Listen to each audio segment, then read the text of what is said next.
நீளம் நிறைந்த மணிகண்டத்து ஈசன் அடியார் பெருமையினை எல்லா உயர்ந்தொலை எடுத்து தேசம் உய்ய திருத்தொண்டர் தொகைமொழி பணித்த திருவாளன் வாசமல மென்கள் வணங்க வந்த பிறப்பை வணங்குவான்.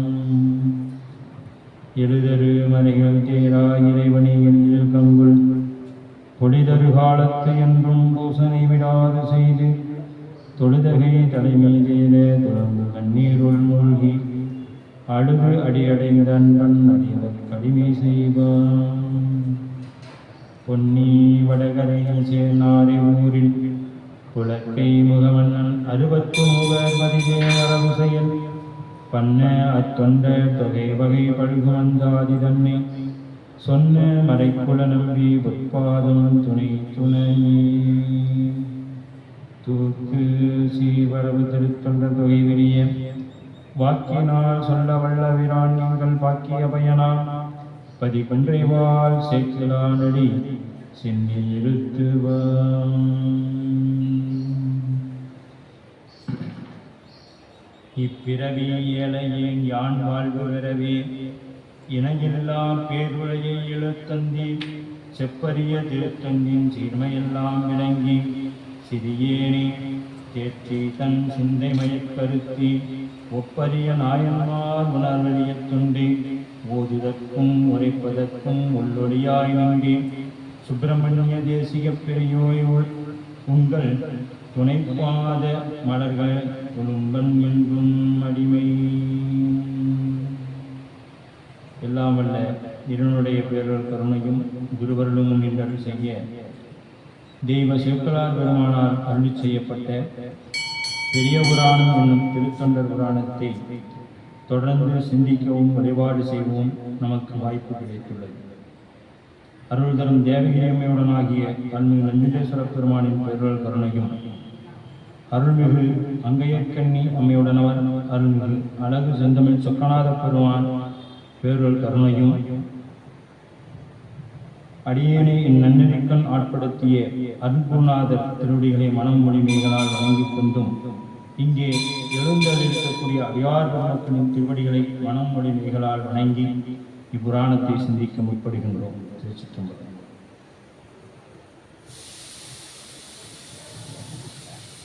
நாம்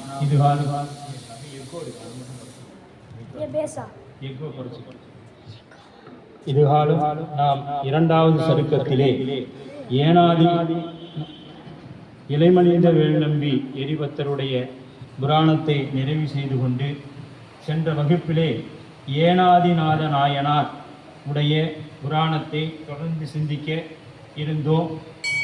ஏனாதிநாயனார் புராணமானது 42 திருப்பாடல்களை கொண்ட புராணமாக நமக்கு அமைக்கப்பட்டிருக்கிறது. இவருடைய குரு பூசை மாதமானது புரட்டாசி மாதம். உத்திராடம் திருநட்சத்திரத்திலே இவர் இறைவனுடைய திருவடிப்பெற்றினை அடைந்தார் என்று இந்த குரு பூசையை ஒவ்வொரு அடியார்களும் சிந்தனையில் வைத்துக் கொள்ள வேண்டும் என்பதற்காக அந்தந்த நாயன்மாருடைய வரலாற்றை சிந்திக்கும் பொழுது அவர் முக்தி அடைந்த ஊர், திருநட்சத்திரம், மாதம் இவைகளை நாம் தொடர்ந்து சொல்லிக்கொண்டே வந்து கொண்டிருக்கின்றோம். இப்பொழுது நாம் எரிபத்த நாயனாருடைய திருவடியை போற்றி மகிழ்ந்து நமது திருக்கூட்டத்தை சார்ந்த ஒரு அன்பர் ஐயா, நாம் தொடர்ந்து புராணத்தை சிந்தித்து கொண்டு வருகிறோம்.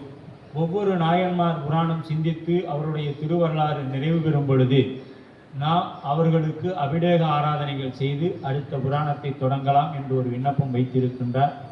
அதை நாம் அந்த அடியாரே நம்மிடத்தில் கேட்டதாக எண்ணிக்கொண்டு இனி வரும் காலங்களில் அந்தந்த நாயன்மாருடைய வரலாற்று சிறப்பு நிறைவடையும் பொழுது நாம் அவர்களுக்கு திரு அபிடேகம் செய்து அடுத்த புராணத்தை சிந்திக்கலாம் என்று திருவருள் குட்டி வைத்துள்ளது.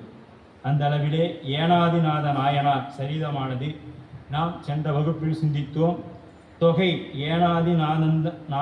நாயநாதந்தன் அடியார்க்கும் அடியே அப்படின்னு தொகை நூலாக நமக்கு கொடுக்கப்பட்டிருக்கும். அதிலே வகை நூல் என்பது நம்பியாண்டார் நம்பிகளால் வரையறுக்கப்பட்டதை நாம் சிந்தித்து கொண்டு நாம் தெய்வ சேக்கிழார் பெருமானார் அருளி செய்யப்பட்ட திருத்தொண்டர் புராணத்திலே விரிநூலாக கொடுக்கப்பட்டுள்ள இந்த புராணத்தை இப்பொழுது சிந்திக்க இருக்கின்றோம்.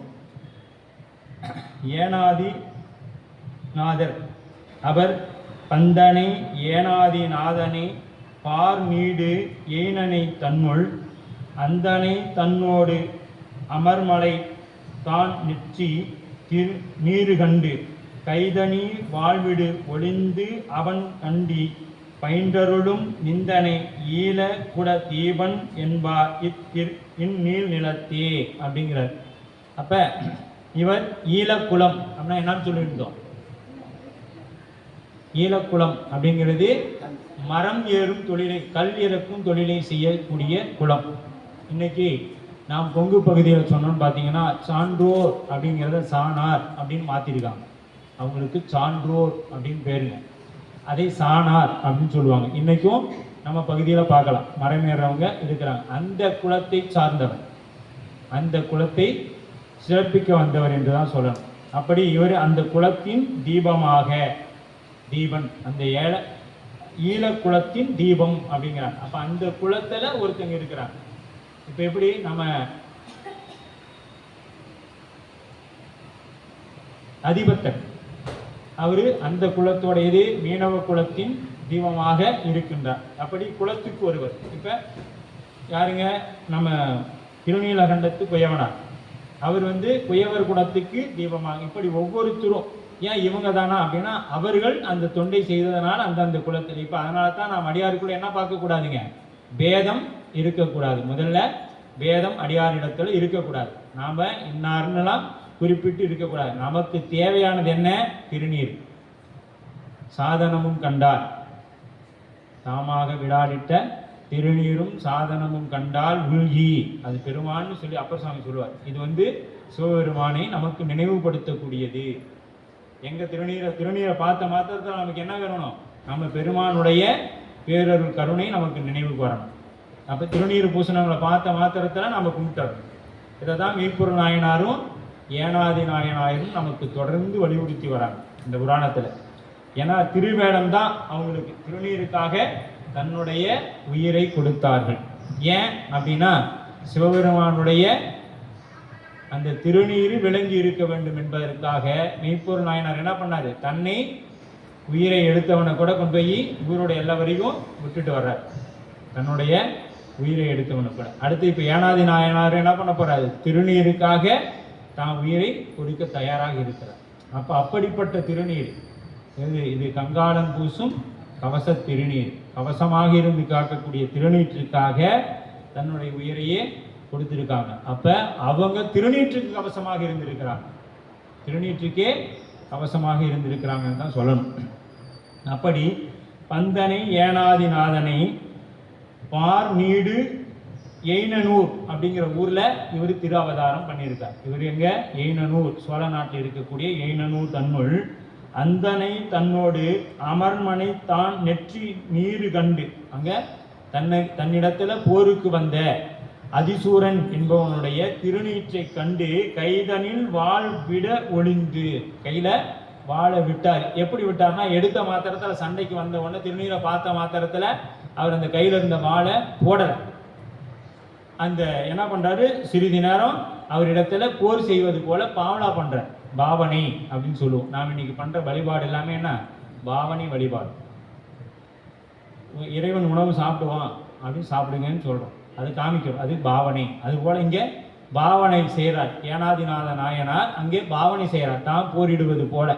அந்த திருநீரை பார்க்காத வரைக்கும் அவனுடைய கழுத்து வரைக்கும் அந்த வாள் போகுது.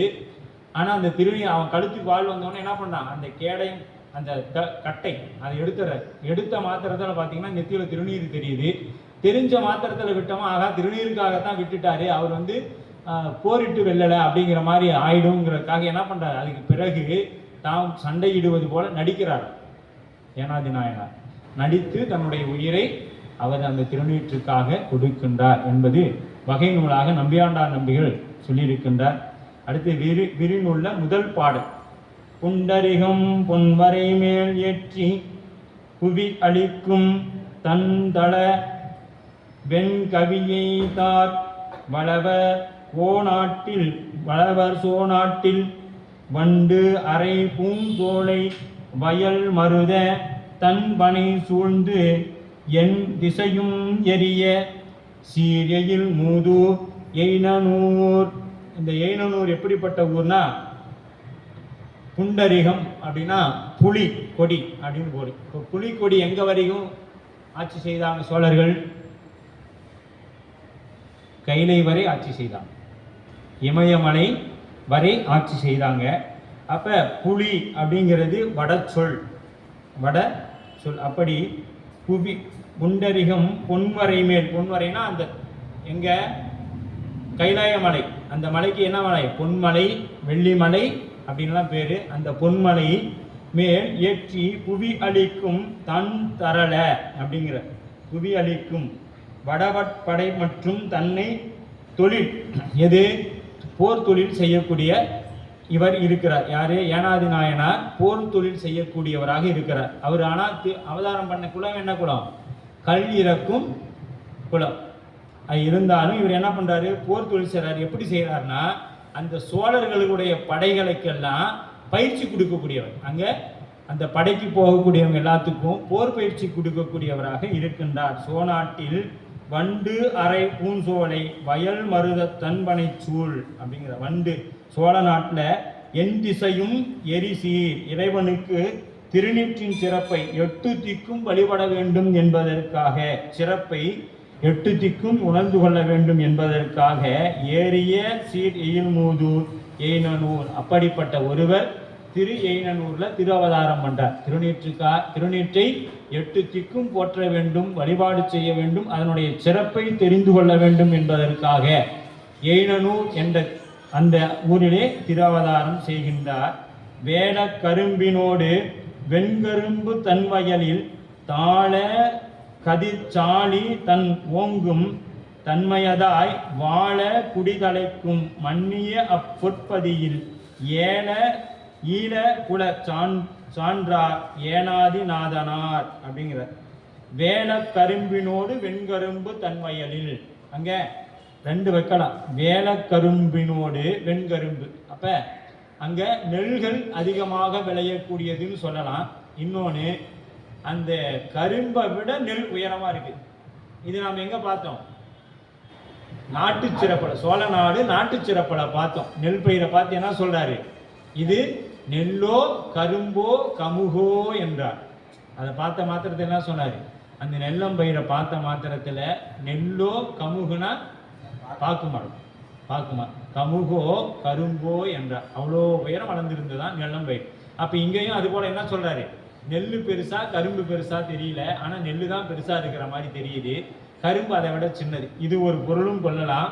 இன்னொன்று, நெல்லு அதிகமாக விளையக்கூடியது, கரும்பு குறைவாக விளையக்கூடிய பகுதியாகவும் இருக்கும் என்பதையும் ஒரு குறிப்பாக நமக்கு சிவகோயிலையே கொடுக்குறாங்க.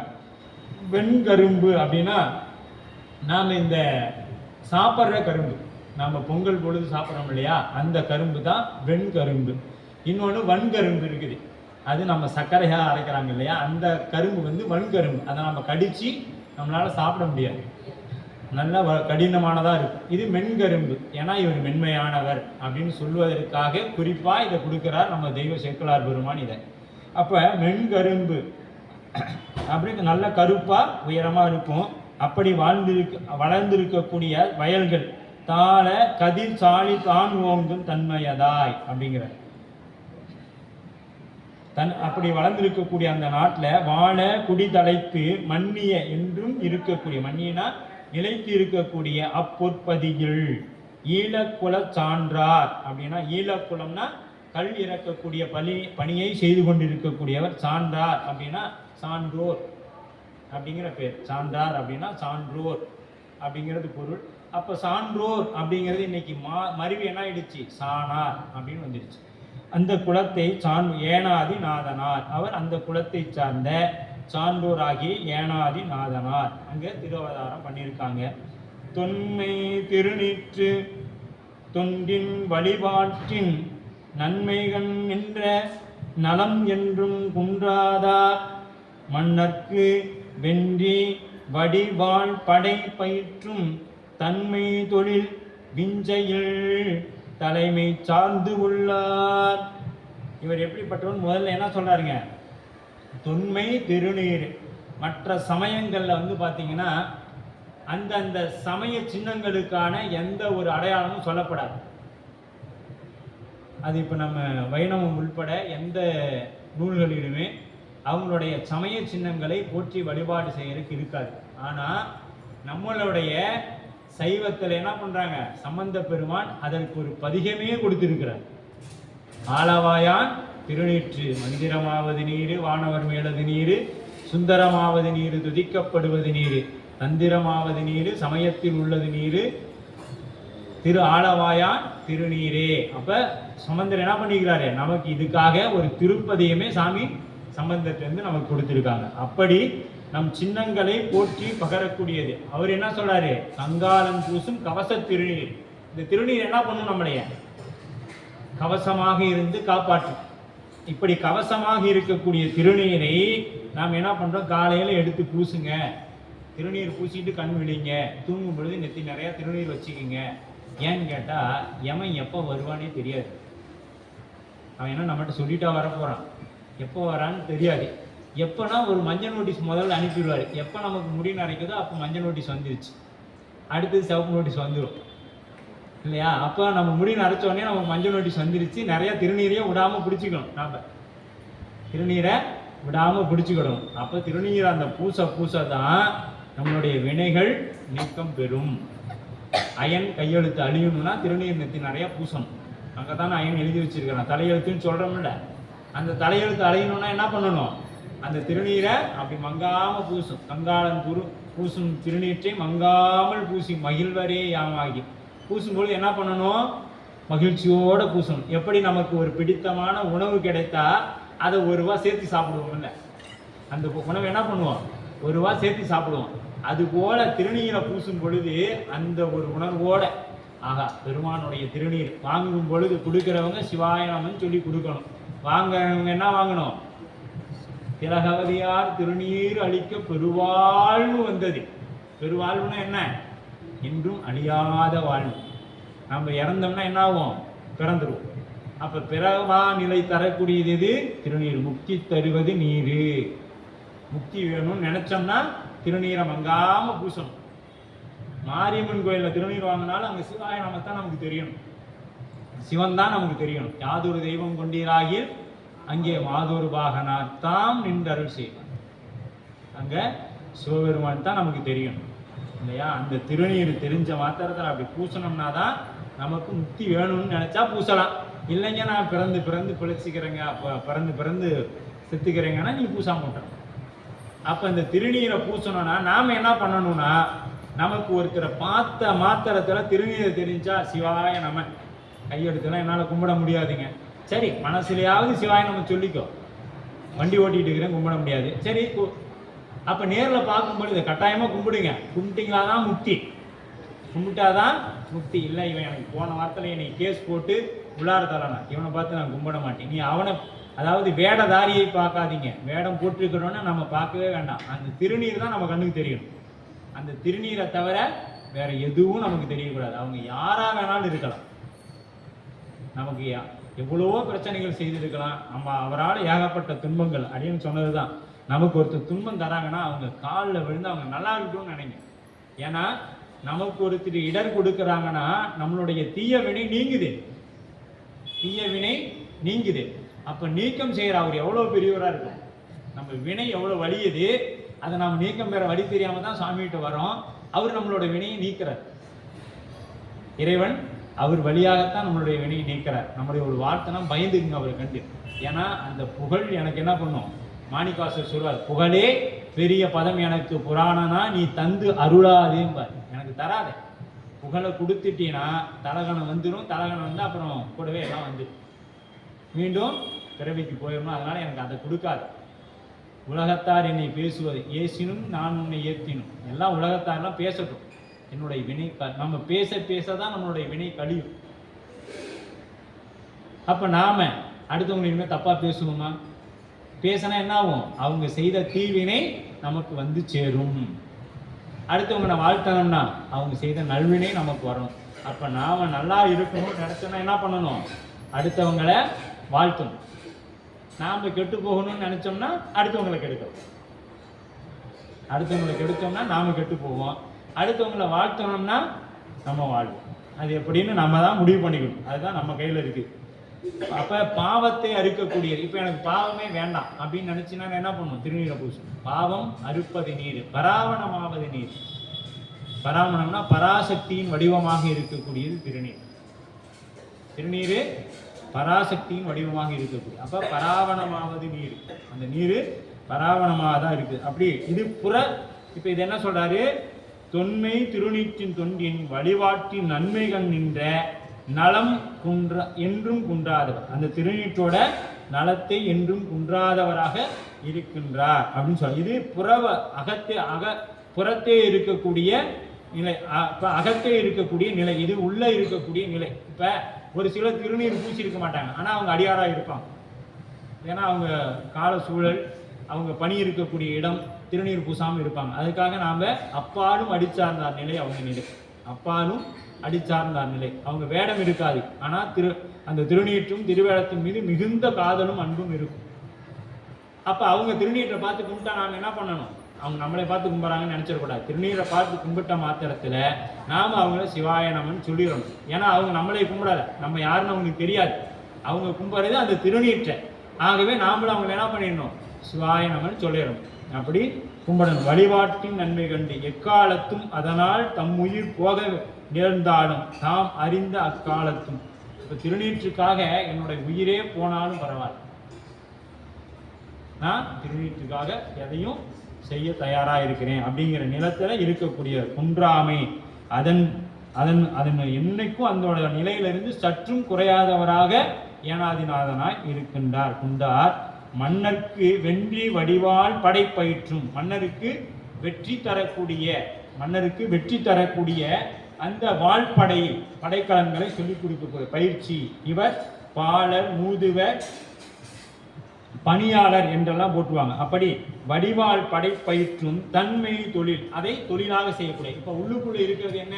தொண்டு. இப்ப வெளியில செய்யறது என்ன?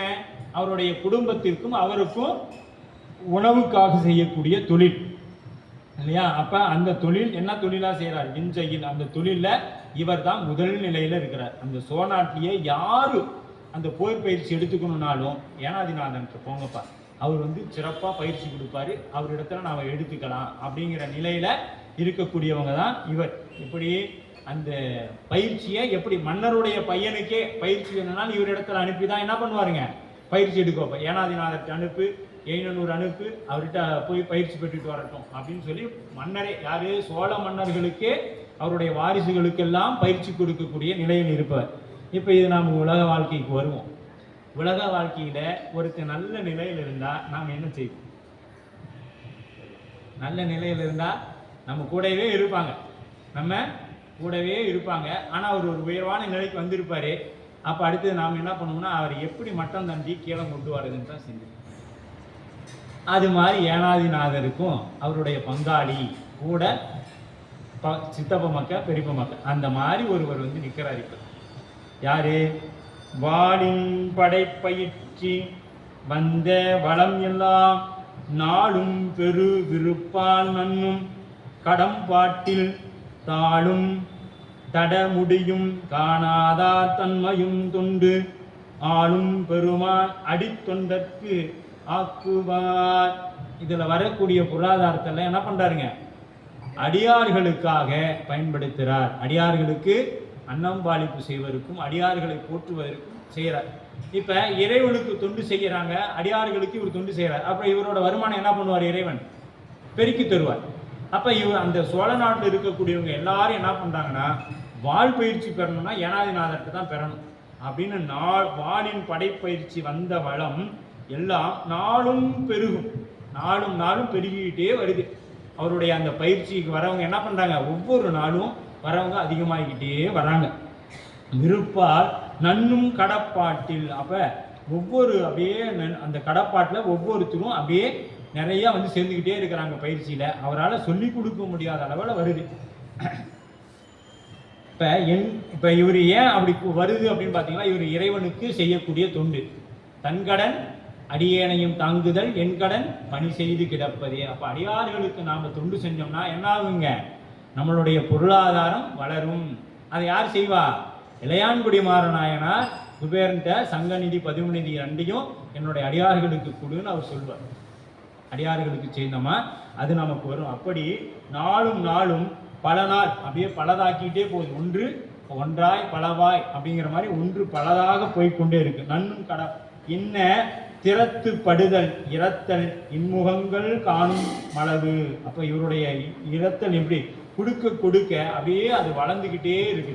எது? அந்த தொண்டு எப்படி வளருதுன்னு பார்த்தீங்கன்னா, இவர் கொடுக்கிறார் அடியார்களுக்குன்னு கொடுக்க கொடுக்க இங்க நிறைய பயிற்சிக்குரியவர்கள் வந்து சேர்ந்து கொண்டே இருக்கிறாங்க அப்படிங்கிறார். நாளும் நாளும் பெருகும் விருப்பார். விருப்பமோட யாரையும் போய் இவர் விளம்பரம் பண்ணி நான் நல்லா போர் பயிற்சி தரேன் இங்க வாங்கன்னு யாரையும் கூப்பிடல.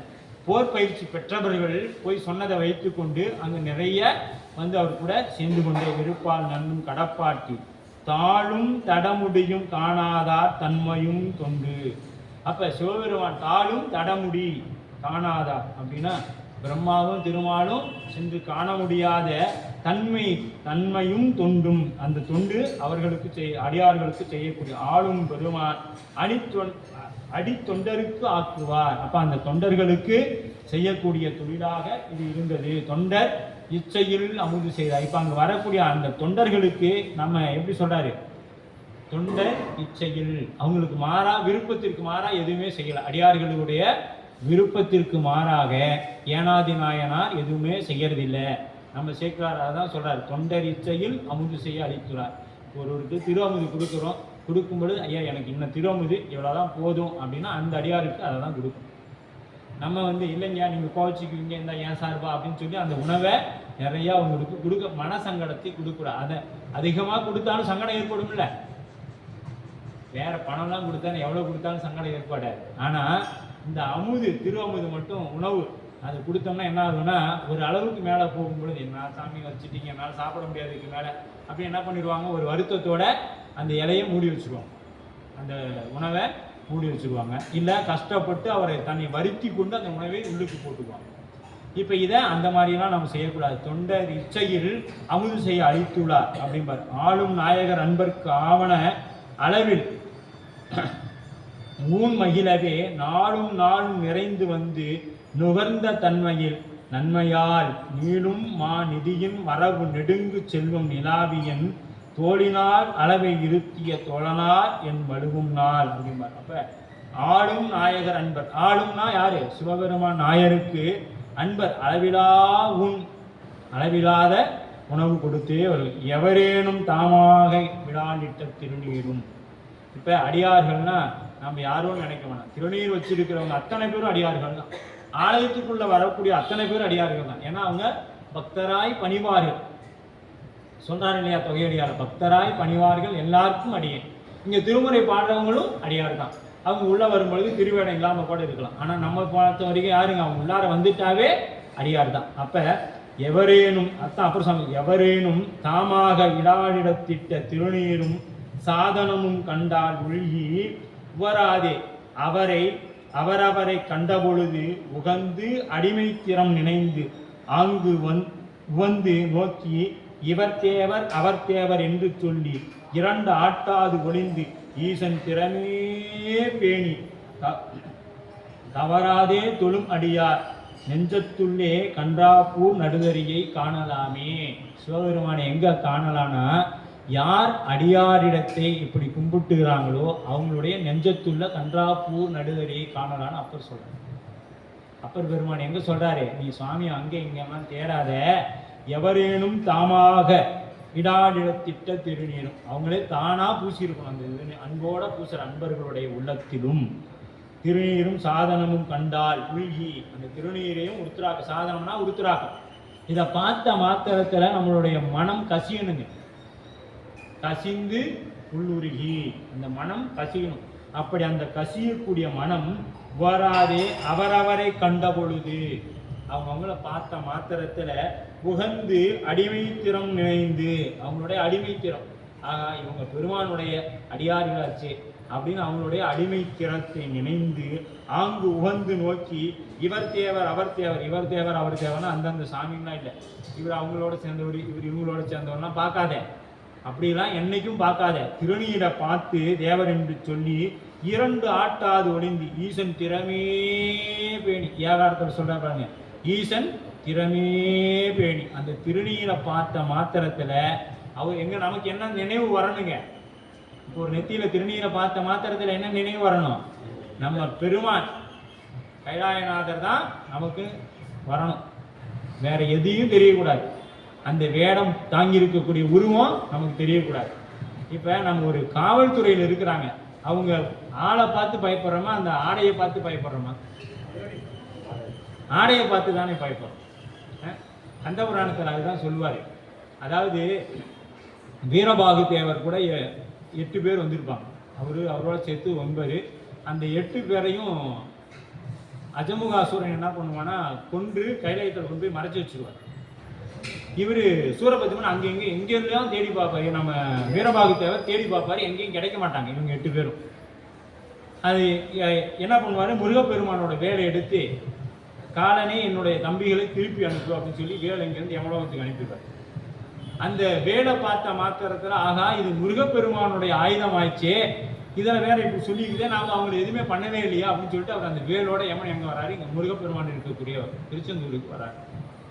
வந்து பெருமானே நான் உங்கள் தம்பிகள்லாம் எதுவும் பண்ணலை, நான் ஏற்கனவே உங்கள் அப்பாட்ட உதவி தின்னதே என்னால் போதும், அப்போ சின்ன பின்னமா ஆனேன், எங்கே மார்கண்டேயனை பிடித்த பத்தியா, அப்போ கயிறை போட்டு புதிச்ச மாத்திரத்தை அப்பா என்னை எட்டி உதைச்சாரு, அப்போவே நான் சின்ன பின்னமானே சாமி இனிமேட்டு உங்கள் திருநீர் வச்சவங்களை பார்த்தா நான் கும்பிட்டு போயிடுவேன் அப்படின்னு சொல்லி நான் அதிலிருந்து அடியார்களை பக்கமே வர்றதில்லை.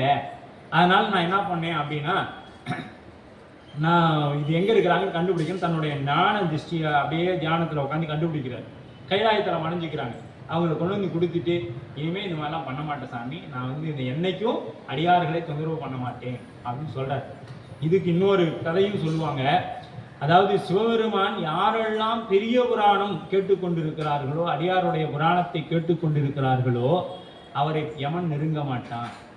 யார் பாராயணம் தொடர்ந்து நான் முற்றோர் பண்றேங்க பெரிய புராணம் பண்டு யமன் வரமாட்டான், அந்த வீதியிலேயே வரமாட்டார்னு சொல்றாரு அந்த புராணத்தை. நீங்க பெரிய புராணம் திருவாசகம் திருமுறைகள் எங்க ஓதப்படுகிறதோ அந்த இடத்துக்கு யமன் அந்த வீதிக்கே வரமாட்டான். அந்த வீதியில இதுக்கு ஒரு விளையாட்டா ஒரு வரலாறு சொல்லுவாங்க. ஒரு வீட்டுக்கு போறாங்க, அந்த முன்னாடி வீட்டில் திருவாசகம் பாடிக்கொண்டு இருக்கிறாங்க. அதற்கு முன்னாடி இருக்கிறவங்க வீட்டிலோட அவருக்கு காலம் முடிஞ்சிருச்சு, தூதர்கள் வந்துட்டாங்க, அவங்க கூட்டிகிட்டு போகணும். அப்போ அங்கே இருந்துக்கிட்டு யம தூதர்கள் அங்கேருந்து யமன்கிட்ட சொல்கிறாங்க, சாமி இந்த மாதிரி இங்கே முன்னாடி திருவாசகம் பாடிக்கிட்டு இருக்கிறாங்க, என்ன பண்ணுறது? அப்போ நீ அங்கேருந்து வந்துடு, அவங்கள பிடிக்காத நீ வந்துடு அப்படின்னு சொல்லிட்டார். அப்போ அந்த திருமுறைக்கு எவ்வளவு ஆற்றல் உண்டுன்னு பாருங்க. திருமுறைக்கு காலனை மீட்டு கொடுக்க யமனுக்கு ஆணையிட்டார், காலனை மீட்டு தரச்சொல் பிள்ளையினார். எங்க நம்ம புக்குளியூர் அவினாசி திருத்தலத்துல காலனை மீட்டு தர சொல்லுனார், கொடுத்தார். எங்க குளத்துல தண்ணியை வர வச்சு அதில் முதலையை வர வச்சு அதில் அந்த பையனுக்கு 7 வயது எப்போ சாப்பிட்டுச்சோ அதில் இல்லை, அதன் பிறகு அதில் தான் அங்கே பாருங்க அங்கே நம்ம வச்சுருக்கோம் சுதைச்சிருப்போங்க. அந்த 7 வயது குழந்தையாக அந்த முதலையின் வாயிலிருந்து வந்துச்சு இல்லையா? அப்போ அந்த திருமுறை என்னத்தை வேணாலும் தரும். அப்போ திருநீரும் நமக்கு எதை கேட்டாலும் தருங்க. திருநீரை பூசி கொண்டிருந்தமாவே போதும், எதை கேட்டாலும் சாமி நமக்கு தரக்கூடிய அப்படிப்பட்ட இந்த திருநீரு. அதற்காகத்தான் அன்பு வகையால் நன்ன கடமைப்பட்டுவர். இது அன்பு வகையால் பூசுவதற்கு கடமைப்பட்டவர். வேறு வகையில் ஆண வகை காணாது. இப்ப நான் தான் இந்த தொழிலை செய்கிறவன், ஆணவம் இவர்கிட்ட சிறிதும் இல்லை. யார்கிட்ட? ஏனாதிநாதர்கிட்ட. இந்த தொழிலை நான் தான் பெருசு, நான் தான் இந்த ஊர்லேயே சிறப்பான வாழ் பயிற்சி தரேன் அப்படின்னு தாளும் தட முடியும் காணார் தன்மையும் தொண்டும் ஆளும் பெருமான் அடியாருக்கு தொண்டு ஆக்குவார். தாளும் தட முடியும் பிரம்மனும் விஷ்ணுவும் எங்க இருக்கிற அடியும் முடியும் தேடனாங்க. செங்கண்ணும் பெருமானும் தம்முள்ளே எங்கும் தேடி திரிந்து காண்கிறார். இங்கு உச்சேன் என்று லிங்க திருமேனியாக தோன்றினான் பொங்கு செஞ்சடை புண்ணியமூர்த்தியே அப்படின்பார் அப்பர் சுவாமி குறுந்தொகை. இப்போ திருமாலும் பிரம்மாவும் தேடனாங்க, அங்கே இங்கே போய் தேடனாங்க, அங்கெல்லாம் இல்லை. எங்கும் தேடி திரிந்தர காண்கில இங்கு உற்றேன் என்று லிங்க திருமேனியதே தோன்றினான் பொங்கு செஞ்சடை புண்ணியமூர்த்தி. சுவாமி எங்க தோன்றினாரா? இங்க தோன்றார். அந்த சுவாமி எங்க பார்க்கலாம்? அடியார் உள்ளத்துல பார்க்கலாம். அதனால தான் ஔவையார் சொன்னாங்க, பெரிது பெரிது அடியார் பெருமை பேசுவது பெரிதுன்றான். இது எதை வேணாலும் சொல்லிடலாம். அடியார் பெருமை சொல்லணும்னா அது சிவபெருமான் தான் சொல்லணும், நம்மளால சொல்ல முடியாது அப்படின்னு சொல்லுவார். அப்படி ஏன்னு கேட்டீங்கன்னா, இறைவன் என் குணத்தவன். இறைவன் எப்படிப்பட்டவன்? என் குணத்தவன், தன் வயத்தனாதர், ஆளும் பெருமான். அப்படி அவர் எப்படிப்பட்டவர் அவர் தெரிஞ்சா தானே தொண்டனோட பெருமை நமக்கு தெரியும். அவரு என் குணத்தவன். அதனால தான் திருக்குறள்ல கடவுள் வாழ்த்துல அந்த 8வது பாடலே சொல்லுவாங்க, என் குணத்தான் தாளை வணங்கா தலை. அப்ப என் குணம்ங்கிறது என்ன அப்படின்னு தெரிஞ்சுக்கணும். சொல்லுங்க, சித்தாந்த வகுப்பு போறேங்க. தன்வயத்தனாதல், தூய உடம்பினாதல், இயற்கை உணர்வினாதல், முற்றும் உணர்தல். எல்லாமே முற்றும் உணர்தல்னா எல்லாம் உணர்ந்தவர். நம்மளால எல்லாம் உணர முடியுமானா நம்மளையவே நம்ம யாருன்னு தெரியாது. நானா என் உள்ளம்மார் நானுங்கள் என்னை யார் அறிவார். ஏன்னா நமக்கே நாம் யாருன்னு தெரியாது.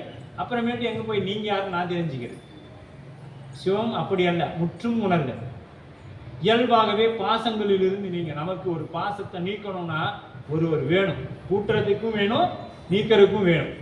ஆனா அவர் இயல்பாகவே பாசங்களிலிருந்து, அவருக்கு பாசங்கிறதே கிடையாது. பாசங்கிறது வினைங்கிறது சிவபெருமானுக்கு கிடையவே கிடையாது. இயல்பாகவே பாசங்களில் நீங்குதல், பேரருள் உடைமை. அவர் அருளின் வடிவமாக இருக்கக்கூடியவர், முடிவில் ஆற்றல் உடைமை. அவர் இருக்கக்கூடிய ஆற்றல் என்னைக்கும் முடியாது, வந்துகிட்டே இருக்கும். நீங்க எவ்வளவு முன்னை பழம்பொருளுக்கு முன்னை பழம்பொருள், பின்னை புதுமைக்கும் வேற்றுமை பெற்றீர். உலகத்திலேயே பழசு அப்படின்னா அதை விட பழசு நம்ம சிவம். உலகத்திலே இதுதான் ரொம்ப ரொம்ப புதுசு, அதை விட நாளைக்கு புதுசு எங்க சிவம். உலகத்திலேயே நாளைக்கு இதுதான் இன்னைக்கு புதுசு அப்படின்னா இதை விட நாளைக்கு புதுசா இருக்கக்கூடியது எங்க சிவம். பழசு, இது நேரத்தை விட ரொம்ப பழசு, அந்த ரொம்ப பழையது எங்க சிவம். அப்படி சிவம். அப்படி உடம்பில் வரம்பில் இன்பம் உடைமை. இப்ப நம்மகிட்ட இருக்கக்கூடிய இன்பம்னா என்ன ஆச்சுங்க? ஒரு வரம்புக்குள்ள கட்டுப்பட்டு இருக்கக்கூடிய, அவர்கிட்ட இருக்கக்கூடிய இன்பம் எப்படிப்பட்டது? வரம்பில் இன்பம் உடையது. அவர்கிட்ட வரம்பு முடிவில்லாத இன்பத்தை பெற்றிருக்கக்கூடியவன் இறைவன். அந்த நிலையை ஆன்மாக்களுக்கு கொடுப்பான். இந்த என் குணத்தை தரமாட்டான், நல்லா தெரிஞ்சுங்க. இந்த என் குணமும் ஐந்தொழிலும் நமக்கு கிடைக்காது. ஆனா அந்த இந்த கிடைக்கும், எது? வரம்பில் இன்பம் உடைமை கிடைக்கும். சிவபெருமானை கும்பிட்டோம்னா, அடியாரை கும்பிட்டோம்னா, அந்த வழியில நின்னோம்னா நமக்கு என்ன கிடைக்கும்? தீராத ஆனந்தம் கிடைக்கும். அந்த ஆனந்தத்தை நாம் அனுபவிக்கணும்னா பெருமானை பிடிக்கணும். அதற்கு 1000 இடர்பாடுகள் நமக்கு வரும். ஏன்னா இது நாம் முன்பு செய்த வினைக்கு ஈடா இங்கனே வந்து உண்டதுவே. நாம முன்னாடி செய்த வினை நமக்கு இங்க வந்து நிற்கும். அதெல்லாம் பெருமான் கருணை கொண்டு அவருடைய துணையால நாம் அனுபவிக்கணும். நான் தினைக்கும் கோயிலுக்கு போறேன், திருமுறை பாடுறேன், எனக்கு தானே வருது. ஆமா, வைத்தியம், அதாவது ஒரு வியாதியை நீக்கணும்னு நினைக்கிறவங்க தான் மருந்து சாப்பிடணும். வியாதி இருக்கணும்னு நினைக்கிறவங்க அது இருக்கிற வரைக்கும் மருந்து சாப்பிடாம அப்படியே இருந்துக்கலாம். அப்ப நாம வியாதியை நீக்கம் பெற வேணும்னா அதற்குரிய அறுவை சிகிச்சை செய்யணும், அதற்குரிய மருந்துகளை உள்ளுக்கு போடணும் இல்லையா? அப்ப போடும்பொழுது என்ன பண்ணும்? சில வழிகள் ஏற்படத்தான் செய்யும். அதை நாம தாங்கறதுக்கு யார்கிட்ட போகணும்? எது நடந்தாலும் சாமிகிட்ட தாங்க வரணும். இப்போ உங்ககிட்ட நான் 100 ரூபாய் பணம் வேணும்னு கேட்கறேன், சாமி ஐயாட்ட போறேன், 100 ரூபாய் எனக்கு பணம் வாங்கிட்டு அவர்கிட்ட தான் வந்து கேட்கணும். நாம வராதவங்ககிட்ட போய் கேட்டா அவங்க இந்த பக்கம் அனுப்பிவிட்டு அந்த பக்கம் நம்மளை என்ன பேசுவாங்க நமக்கே தெரியும் இல்லையா? அப்ப நம்ம எதையுமே பேசாம நமக்கு வேண்டுவார் வேண்டுவதே ஈவான் கண்டார். நமக்கு என்ன வேணும்னு அவருக்கு தெரியும். நாம அங்க வரக்கூடிய தெரியும் இன்னைக்கு எதுக்காக இவன் நமக்குள்ள வரான், என்னத்தை கேட்க போறாங்கிறது அவருக்கு தெரியும். வேண்டுவார் வேண்டுவதே ஈவான் கண்டாய் மெய்நெறி கண்டாய் அப்படிம்பார் அப்பர் சுவாமி. அப்படி எதற்காக நாம வரோம், எதை செய்யறோங்கிறது அவருக்கு எல்லாம் தெரியும். ஆளுடைய நம்பிகளுக்கு சோறு இறந்து கொடுத்தது. இப்ப சுவாமி என்ன பண்றாரு? அந்த நம்ம நம்பி சுந்தர பெருமானுக்கு கட்டமுது வாங்கி தர்றாரு. ஏன் அடியார்களுக்கு உணவு அவ்வளவு முக்கியம், அன்னம்பாளிப்பு முக்கியம் அப்படின்னா, நாவுக்கரச பெருமானுக்காக கட்டமுது வாங்கிட்டு வந்து தர்றாரு, சுந்தர பெருமானுக்கும் சுந்தரமூர்த்தி நாயனாருக்கும் வாங்கி வந்து தர்றாரு. அப்ப அடியார்களுக்கு உணவிடுவது எவ்வளவு சால சிறந்து ரொம்ப முக்கியம். அடியார்களுக்கு அன்னம்பாளிப்பு கொடுப்பது என்பது எல்லாராலையும் இயலாது. அதற்கும் சிவபுண்ணியம் வேணும். ஏன்னா அடியார்களுடைய அருளை பெற்றுவது அவ்வளவு சாதாரணமான காரியம் அல்ல. இப்போ நேரடியாக நம்ம சூரிய ஒளியில் எவ்வளோ நேரம்னாலும் அந்த வெயிலில் சுற்றிடுறோம். எங்கள் மணலில் நில்லுங்க பார்க்கலாம், அந்த மணல் தாங்க நம்ம அடியார்கள். அந்த வெப்பத்தை வாங்கி தன்னுள் இழுத்து வைத்து கொண்டு வெளிப்படுத்துவாங்க பன்மடங்கா. அதுபோலத்தான் நம்ம அடியார்கள் மக்கள். அந்த 63 அவருடைய முழு ஆற்றலையும் தன்னுள் வைத்து கொண்டு வெளிப்படுத்திக்கணும். என்ன வேணாலும் இவங்ககிட்ட வந்து கேட்கலாம். சாமி, உங்களுக்கு 63 பெருவிழா வருது, நீங்கள் தான் இதை நல்லபடியாக செய்து கொடுக்கணும். அவர்கிட்ட என்ன போச்சா அவர் செய்து கொடுக்குவார்.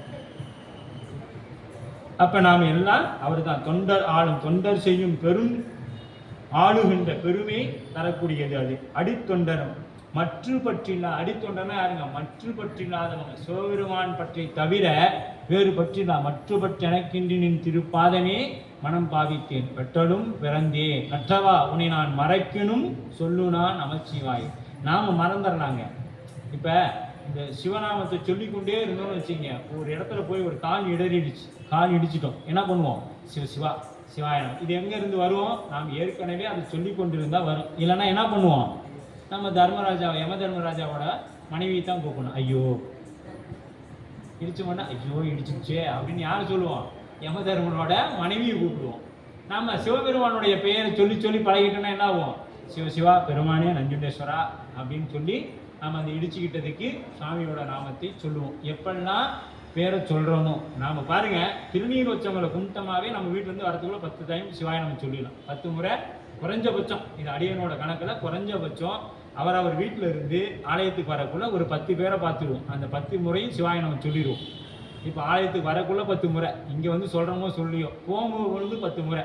அப்போ ஒரு நாளைக்கு நம்மளை அறியாமல் நம்ம என்ன பண்ணுறோம்? 20 முறை சிவாய நமன்னு சொல்கிறோம் இல்லையா? அப்போ வாய்ப்பு கிடைக்கும் பொழுதெல்லாம் நாம் அந்த திருநீரை பார்த்துட்டோமா சிவாய நம்ம சொல்லிடுங்க. ஒன்றும் இதுக்கு பொருளாதார செலவே இல்லை. பொருளாதார செலவே இல்லை. பெட்ரோல் அடிக்க தேவையில்லை, அதுக்கு எதுவும் உணவு கொடுக்க தேவையில்லை. சிவாய நம்ம சொல்லிடும். சொல்லிட்டோம்னாவே நம்ம வினை நீங்கிடும் இல்லையா? அப்படி அந்த ஏன்னா சுவாமி நமக்கெல்லாம் திருநீர் கொடுத்ததே பெருசுன்னு சொல்லுவாங்க. 21 தலைமுறையாக மறைமுக சிவபுண்ணியம் செய்யணும். நான் செய்கிறேன்னு இல்லாமல் செய்யணும். எப்படி? நாம் ஒரு பூச்செடி வச்சுருப்போம், அந்த பூவை வேற ஒருத்தர் பறித்து கொண்டு போய் அந்த செடிக்கு வேற யாராவது தண்ணி ஊற்றுவாங்க. நம்ம வீட்டில் இருக்கிற வேலைக்காரங்க தண்ணி ஊற்றுவாங்க. அந்த மலரை வேற ஒருத்தர் படித்து கொண்டு போய் இறைவனுக்கு கொடுப்பார். அப்போ இங்கே அந்த இறைவனுக்கு கொடுக்கும்போது அங்கேருந்து பிரிச்சுக்கிட்டே வருவாங்க புண்ணியத்தை. அங்கே அந்த செடி வச்சார் இல்லையா, அவருக்கும் போகும். அது தெரியாமல் செய்த சிவபுண்ணியம். நாம் சிவபெருமானுக்கு போவோம்னா நம்ம வீட்டில் செடியை வச்சோம், வச்சு யாராவது படிச்சுல சண்டைக்குள்ளே போவோம். யாரும் கேட்டு நீ பூவை பறிச்ச கேட்போமா? கேட்க மாட்டோம். ஆனால் அது சிவன் கோயிலுக்கு சிவபெருமான் திருவடிக்கு போணுச்சு. அப்போ அதனால் நமக்கு என்ன கிடைச்சிச்சு? சிவபுண்ணியம். நாம் ஒரு தொகையை வங்கியில் செலுத்தி வச்சுருப்போம், அதை நம்ம மறந்துருப்போம். ஆனால் அதற்கு ஒரு வட்டி வந்து ஒரு காலத்தில் என்ன பண்ணும்? நமக்கு வந்து நிற்கும், நமக்கு வந்து கொடுப்பாங்க இல்லையா? அது போலத்தான் இது. 21 தலைமுறைகளாக நாம் செய்த சிவபுண்ணியம் நமக்கு இங்கே திருநீர் பூசற வாய்ப்பு கொடுத்துருக்கு. அப்போ திருநீர் பூசறக்கே நாம் 21 தலைமுறையாக புண்ணியம் பண்ணியிருக்கணும் அப்படின்னா, இன்னும் நாம் சிவபூசை பண்ணுறதுக்கு, ஆலயத்துக்கு வர்றதுக்கு, அடியார்களை வழிபாடு செய்யறதுக்கு நாம் எவ்வளவு புண்ணியம் பண்ணியிருக்கணும்னு பார்த்தோம். 63 வழிபாடு செய்யறதுக்கு நாம் எவ்வளவு புண்ணியங்கள் செய்திருக்க வேண்டும் அப்படின்னு நாம் பார்த்துக்கணும்.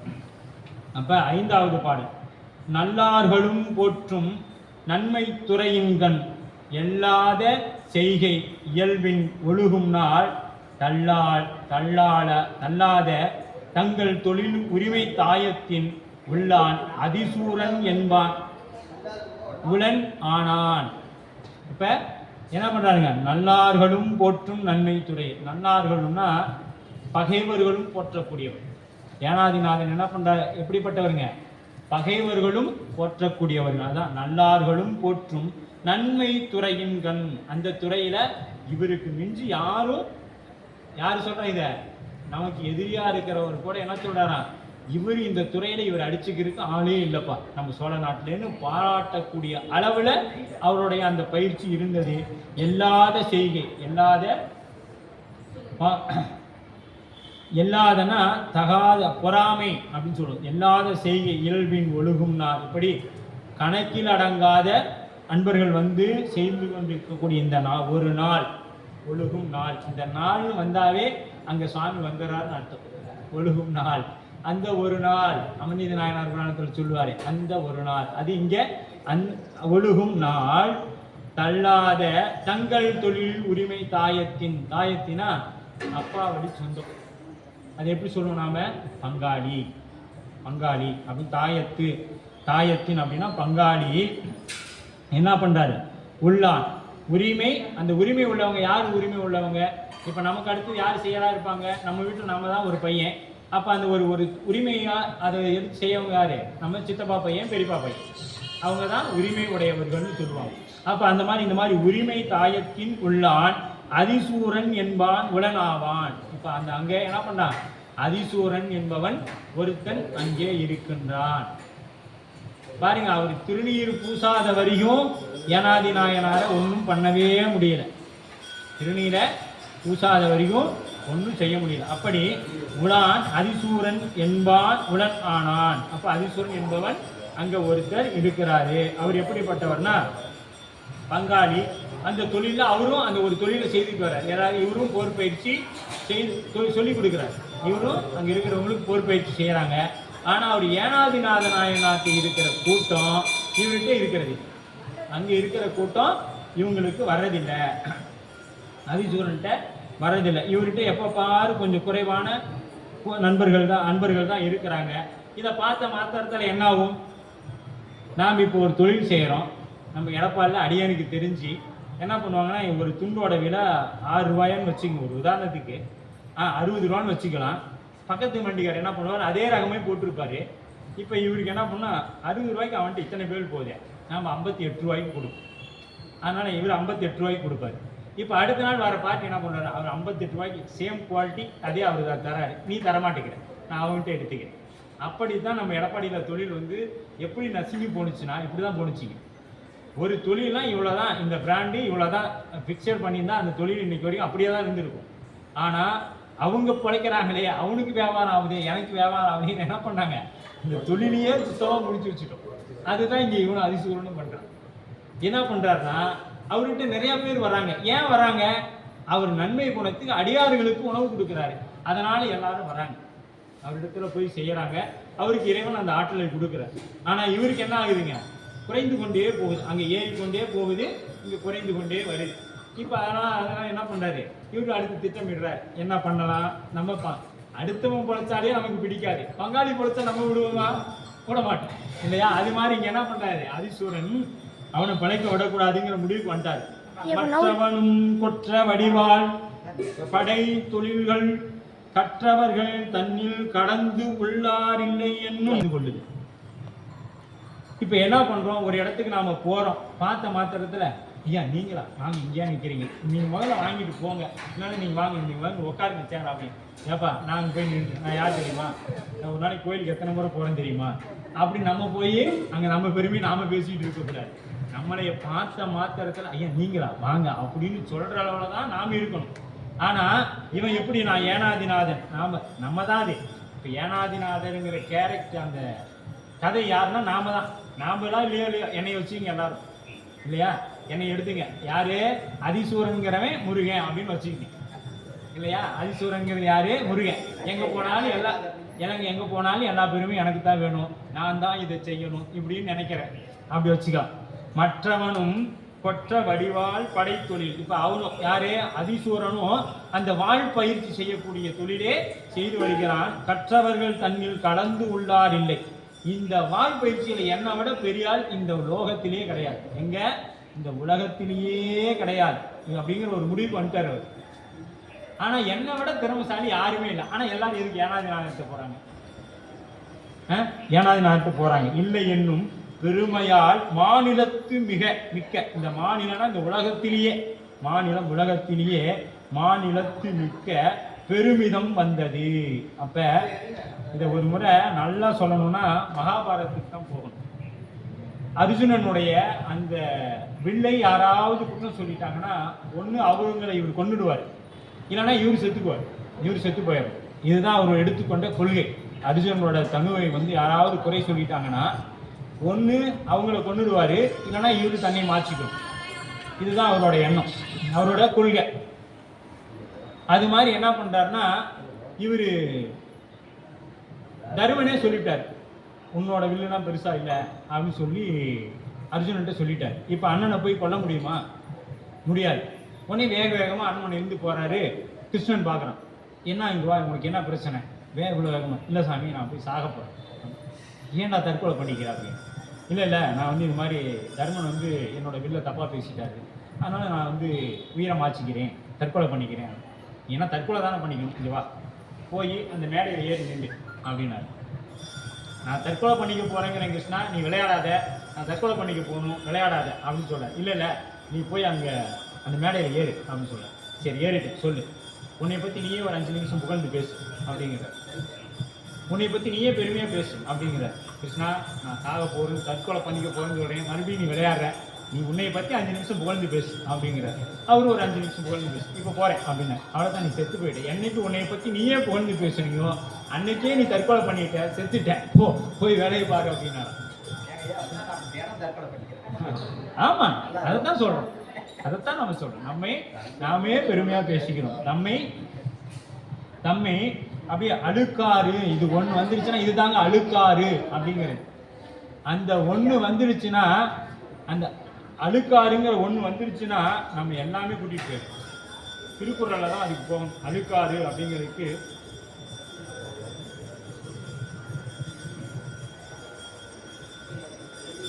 அதுக்கு பேர் பெருமிதம் அப்படிங்கிறதுக்கு அகங்காரம், ஆணவம் இப்படி வேணாலும் வச்சுக்கலாம்.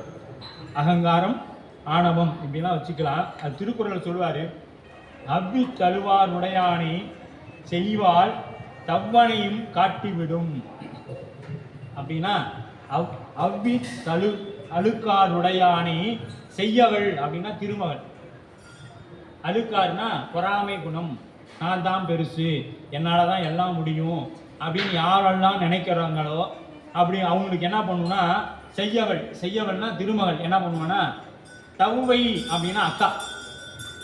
அவங்க அக்காவை கூப்பிட்டு, நீங்க எழுதுக்க, நான் உனக்கு ஒருத்தர் இருக்கிறான், நான் கிளம்புறேன்னு சொல்லி என்ன பண்ணிடுவாளா, ஸ்ரீதேவி லட்சுமி கிளம்பிடுவாளா. என்ன பண்ணிடுவா, என்ன யானிடத்துல ஆணவம், அகங்காரம், தற்பெருமை இருக்குதோ அங்கே அவங்க அக்காவை கூப்பிட்டு உட்கார வச்சுட்டு அவரு கிளம்பிடுவார். அந்த அம்மா கிளம்பிடுவாங்க. நீ உனக்கு ஒருத்தன் இருக்கிறான், நீ அவங்ககிட்டயே இருந்துக்கோ. அப்போ அந்த அம்மா வந்தால் என்ன பண்ணுங்க, அந்த அம்மா பண்ணால் என்னெல்லாம் பண்ணக்கூடாதோ அதெல்லாம் பண்ணும். அழுக்காறு வந்துச்சுன்னா அடுத்தது கோபம் வந்தால் அடுத்தது காமம் வந்து, இப்படி அதோட குழந்தைகள் தான் இதெல்லாம். வரிசையாக ஒன்று வந்துட்டால் எல்லாம் வந்துடும். அப்படி தவ்வைனா மூத்தவர். அவர் அழுக்காறு உடையார்க்கு அது சாலும் ஒன்னார் வழுக்கியும் கேடின் அது. இப்போ யாருக்கு ஒரு தற்பெருமை, இதுவும் திருக்குறள் தான், யாருக்கு ஒருவர் தற்பெருமை வந்துருச்சோ அவங்களுக்கு பகைவர்களே தேவையில்லை, அவங்களே அவங்களை அழிச்சுக்குவாங்க. தற்பெருமை வந்துருச்சுன்னா அவங்களே அவங்களை அதான் கேடின் பது. அது எது கேடு, அழுக்காறு உடையாக்கு அது சாலும் ஒன்னார் வலிக்கையும் கேடின் பது. அப்ப அவங்களுக்கு கேடு விளைவிக்கிறதுக்கு ஒருத்தர் தேவையில்லை. யாரு, அவங்களுக்கு ஒரு எதிரி தேவையில்லை, அவங்களுக்கு அவனே தன்னைத்தானே கெடுத்துக் கொள்வான். யாரிடத்துல தற்பெருமையும் ஆணவமும் இருக்குதோ அவங்க பெருமிதம்னு சொல்றோம் இல்லையா, அது இருந்துச்சு. ஒன்றும் இல்லைங்க, நான் தினைக்கும் கோயிலுக்கு போறேன்னு சொன்னாவே ஆணவம். வேற எப்படி நான் இதை சொல்றதுன்னு தெரியல. நான் தினைக்கும் கோயிலுக்கு போவேங்க அப்படின்னு சொன்னா ஆணவம். எங்க பெருமான் என்னை கூட்டிட்டு போவாரு, திருவருள் என்னை அழைத்து சொல்லு, அப்படியோட நின்றுக்கிடும் திருவருளால அப்படின்னு சொல்லிவிட்டு நான் அதை பண்ணேன் இதை பண்ணேன், யானையை குதிரையாக்கினேன், குதிரையை எறும்பாக்கினேன், இதெல்லாம் சொல்லிட்டு இருந்தோம்னா சரி எழுதும் கீழ் கணக்கு நம்பர் ஈசர், சரி சாமி எழுதிடுவார், இதுக்கு இன்னும் அடுத்தடுத்த பிறவைகள்லாம் கொடுத்து கேட்டதெல்லாம் கொடுத்து அனுபவிச்சுட்டு வர வைக்கலாம் அப்படின்னு சொல்லி எழுதிடுவார். அப்படி பகைவர்கள் இல்லாதே நமக்கு பகைவரே இல்லாமல் நாம கெட்டு போறோம்னா குறையுது, நம்மகிட்ட செல்வம் குறையுது, வறுமை வருதுன்னா நம்ம நினச்சிக்கணும், நம்ம எங்கேயோ தலை தூக்கி நிற்குதுற ஆணவம் நம்மகிட்ட, அதை விட்டுறலாண்டான்னு நம்மளே நாம என்ன பண்ணிக்கணும், சுய பரிசோதனை செய்து கொள்ள வேண்டும். நாமளே சுய பரிசோதனை செய்து கொள்ள வேண்டும். அப்படி மட்டும் ஏன் அதிசூரன் நினைச்சிருந்தானா ஏனாதிநாதர்கிட்ட போக மாட்டானே. தன்னை விட என்ன பண்ணும், இவனும் என்ன பண்ணியிருக்கணும், ஆகா நாமளும் அடியார்களுக்கு நிறைய உணவு கொடுக்கணும், அடியார்கள் வேண்டுவன நாமளும் நிறைய செய்யணும் அப்படிங்கிற எண்ணம் அதிசூரனுக்கு வந்திருக்கணும். ஆனால் அது வரல, ஏனாதிநாதருக்கு மட்டும் அவ்வளோ வருது, எனக்கு ஏன் வரல. இப்போ நம்ம ஒரு திருமுறை பாடுறோம் அப்படின்னா அவர் மட்டும் நல்லா பாடலையே, அப்போ அதை பாடுறது எப்படியாவது கெடுக்கணும், அப்படி இருக்கக்கூடாது. நாமளும் அந்த அளவுக்கு பாடுவதற்குண்டான பயிற்சிகளை மேற்கொள்ளணும். அவர் பூசை பண்ணுறாரு, அந்த பூசையை நானும் பண்ண முடியலையே, அதை எப்படியாவது கெடுக்கும், அது இல்லை. அப்படிலாம் நாம் எந்த காலத்தையும் இருக்கக்கூடாது. நாம் அதே இன்னும் அதிகப்படுத்தி நாமளும் அந்த நிலைக்கு வர்றதுக்கு யாரையாவது கேட்டு தெரிஞ்சு, ஏன்னா ஆணவம் இருந்தால் யார்த்தையும் கேட்க மாட்டோம். அப்போ ஆணவம் இல்லாட்டினா தான் நம்ம ஒருத்தர்கிட்ட போய் ஐயா இது எப்படிங்க சொல்லுங்க அப்படின்னு சொல்லி கேட்போம். அப்போ கேட்கும் பொழுது தான் கேட்க தான் நமக்கு அதில் பயிற்சி ஏற்படும். அந்த பயிற்சி வர வர தான் நாம் கரவாடும் மண்ணெஞ்ச கரியான், அந்த அழுக்காறு இருந்துச்சுன்னா அந்த நெஞ்சத்துக்கு அரியான் யார்? சிவம். கரவாடும் மண்ணெஞ்ச கரியானை கரவாழ்வார் பிறவாடும் பெருமான். அந்த அழுக்காறு இல்லை அப்படின்னா அவங்களோட உள்ளத்தோட இறைவன் விளையாடுவான். அப்படி அழுக்காறு அவா வெகுளி இன்னா சொல் இவை நான்கும் இழுக்கா இயன்றது அறம். அறன்னு சொன்னீங்களா? என்ன அழுக்காறு? அவானா ஆசை. அழுக்காறு வந்தால் என்ன வரும்? ஆசை வரும். ஒருத்த மேலே பொறாம வந்துச்சுன்னா எடுத்து வரும், அடுத்து ஆசை. நம்மளும் அவனை மாதிரி அதை செய்யணும் இதை செய்யணும், ஒரு ஆசை வந்து அந்த ஆசை வந்த உடனே என்ன? வெகுளினா சினம். வெகுளினா சினம், கோபம். அப்படின்னு கோபம் வந்துடும். அதை நாம் சரியாக பண்ண முடியல, கிடைக்கலங்கிறப்ப கோபம் வரும். அந்த கோபத்தினால என்ன பண்ணா? இன்னா சொல். அப்போ அவனை பற்றி என்னெல்லாம் பேசக்கூடாதோ அதெல்லாம் பேசுவோம். இன்னா சொல் சொல்லு நல்ல சொல்லா இருக்காது. அவனை பற்றி என்னெல்லாம் நம்ம பேசக்கூடாதோ அதெல்லாம் பேசுவோம். அதை தான் இப்போ இந்த முக்தநாதனும் செய்யலாம். முக்தநாதன் என்ன பண்ணுறான்? அவர் எப்படி பேசக்கூடாதுன்னே தெரியாமல் அத்தனையும் இப்போ பேச ஆரம்பிக்கிறார். நம்ம சொல்லியே தாங்க, நம்ம பக்கத்தில் என்ன நடக்குமோ அதே தான் முக்தநாதனுக்கு நான் ஏனாதிநாதனுக்கு நான் பொறாமை, ஆசை, சினம், கடுஞ்சொல் இது நாடும் வந்துடும். எது வந்துச்சுன்னா ஒன்று வந்துச்சுன்னா போதும். பொறாமை வந்தால் மீதி 3 தானாக பின்னாடி வந்துடும். ஆசை வந்துடும், கோபம் வந்துடும், கடுஞ்சொல் வந்துடும். பொறாமைகளை நாம் என்ன சொல்கிறோன்னு நமக்கே தெரியாது. நானும் அப்படி பேசுனேன் அப்படின்னு சொல்லுவோம். ஆனால் என்னத்தை பேசுறதுன்னே தெரியாமல் அத்தனையும் பேசுவோம். தன்னையே சால மதித்தல் அது வந்துருச்சுன்னா நான் தான் இந்த உலகத்திலே உயர்வேன், என்னை மாதிரி யாராலையும் இந்த தொண்டு செய்யவே முடியாதுங்கிற நிலை நமக்கு வந்துடும். அப்போ இதெல்லாம் வரக்கூடாதுங்கிறதுக்கு தான் ஏனாதிநாதர் புராணம் நமக்கு சொல்கிறார். இதை கேட்டும் நாம் என்ன பண்ணுறோம்?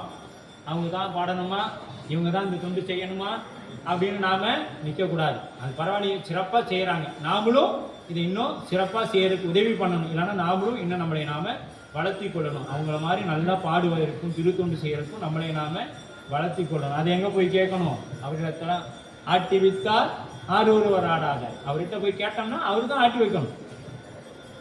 அப்படி ஆட்டி வைத்தான். உலகில் தன்னையே மதித்து அவர் இந்த உலகத்திலே என்ன போல யாரும் தொண்டு செய்யறதுக்கு இல்லை. இப்போ நம்மளுடைய நினைப்பு எப்படின்னு பார்த்தீங்கன்னா, என்னைய போல தொண்டு செய்யறதுக்கு இந்த உலகத்திலேயே யாருமே இல்லைப்பா. அவங்க என்ன செய்யறாங்க? சும்மா ஒரு அரை மணி நேரம் 1 மணி நேரம் செய்யறாங்க. நான் காலையில் வந்து சாயங்காலம் வரைக்கும் இங்கேயே தான் தொண்டு செய்கிறேன். என்னை மாதிரி யாராலும் செய்ய முடியாது. இப்படி எல்லாம் நினைச்சோம்னா இதுக்கு பேர் தான் என்ன சொல்றாருங்க? ஆணவம். அதைத்தான் இப்போ இவன் சொல்றான். என்னை மாதிரி இந்த உலகத்திலேயே வாழ்வித்தை தெரிஞ்சவங்க யாருமே இல்லை. யார் சொல்றா? அதிசூரன் பங்காளி சொல்றான். அந்த மாதிரி தான் நமக்கும் சில நேரங்களில் எண்ணங்கள் வந்துருச்சுனாவே போச்சு. நம்பர் ஈஸியாக எழுதிடுவார். இது எழுதுறா கீழ் கணக்கில் இதெல்லாம் ஆகாது நமக்கு அப்படின்னு சுவாமி என்ன பண்ணிடுவார்? எழுதிடுவார். அப்போ 7வது பாடல். தான் ஆள் விருத்தி கெட தங்கள் குலத்தாயத்தின் ஆனாத செய்தொழிலால் ஆசிரியத்தன்மை வளம் மேலும் தான் குறைந்து மேனாலும் தான் குறைந்து மற்றவர்க்கே மேம்படலால் ஏனாதிநாதர் திறத்து ஏல இகழ் புரிந்தான். இப்போ என்ன பண்ணுறாருங்க? இகழ்ந்து பேசுகிறார். யார்கிட்ட போய்? பங்காளிங்க தாயத்தை. அப்படின்னா தான் ஆள் விருத்தி கெட. அப்போ விருத்தினா பிழைக்கும் வழி கெட. இப்போ அவனுடைய பிழைக்கும் வழி கெடுது. எப்போ கெடுது? அவனுடைய தொழில் இப்போ கெட்டுடுச்சு.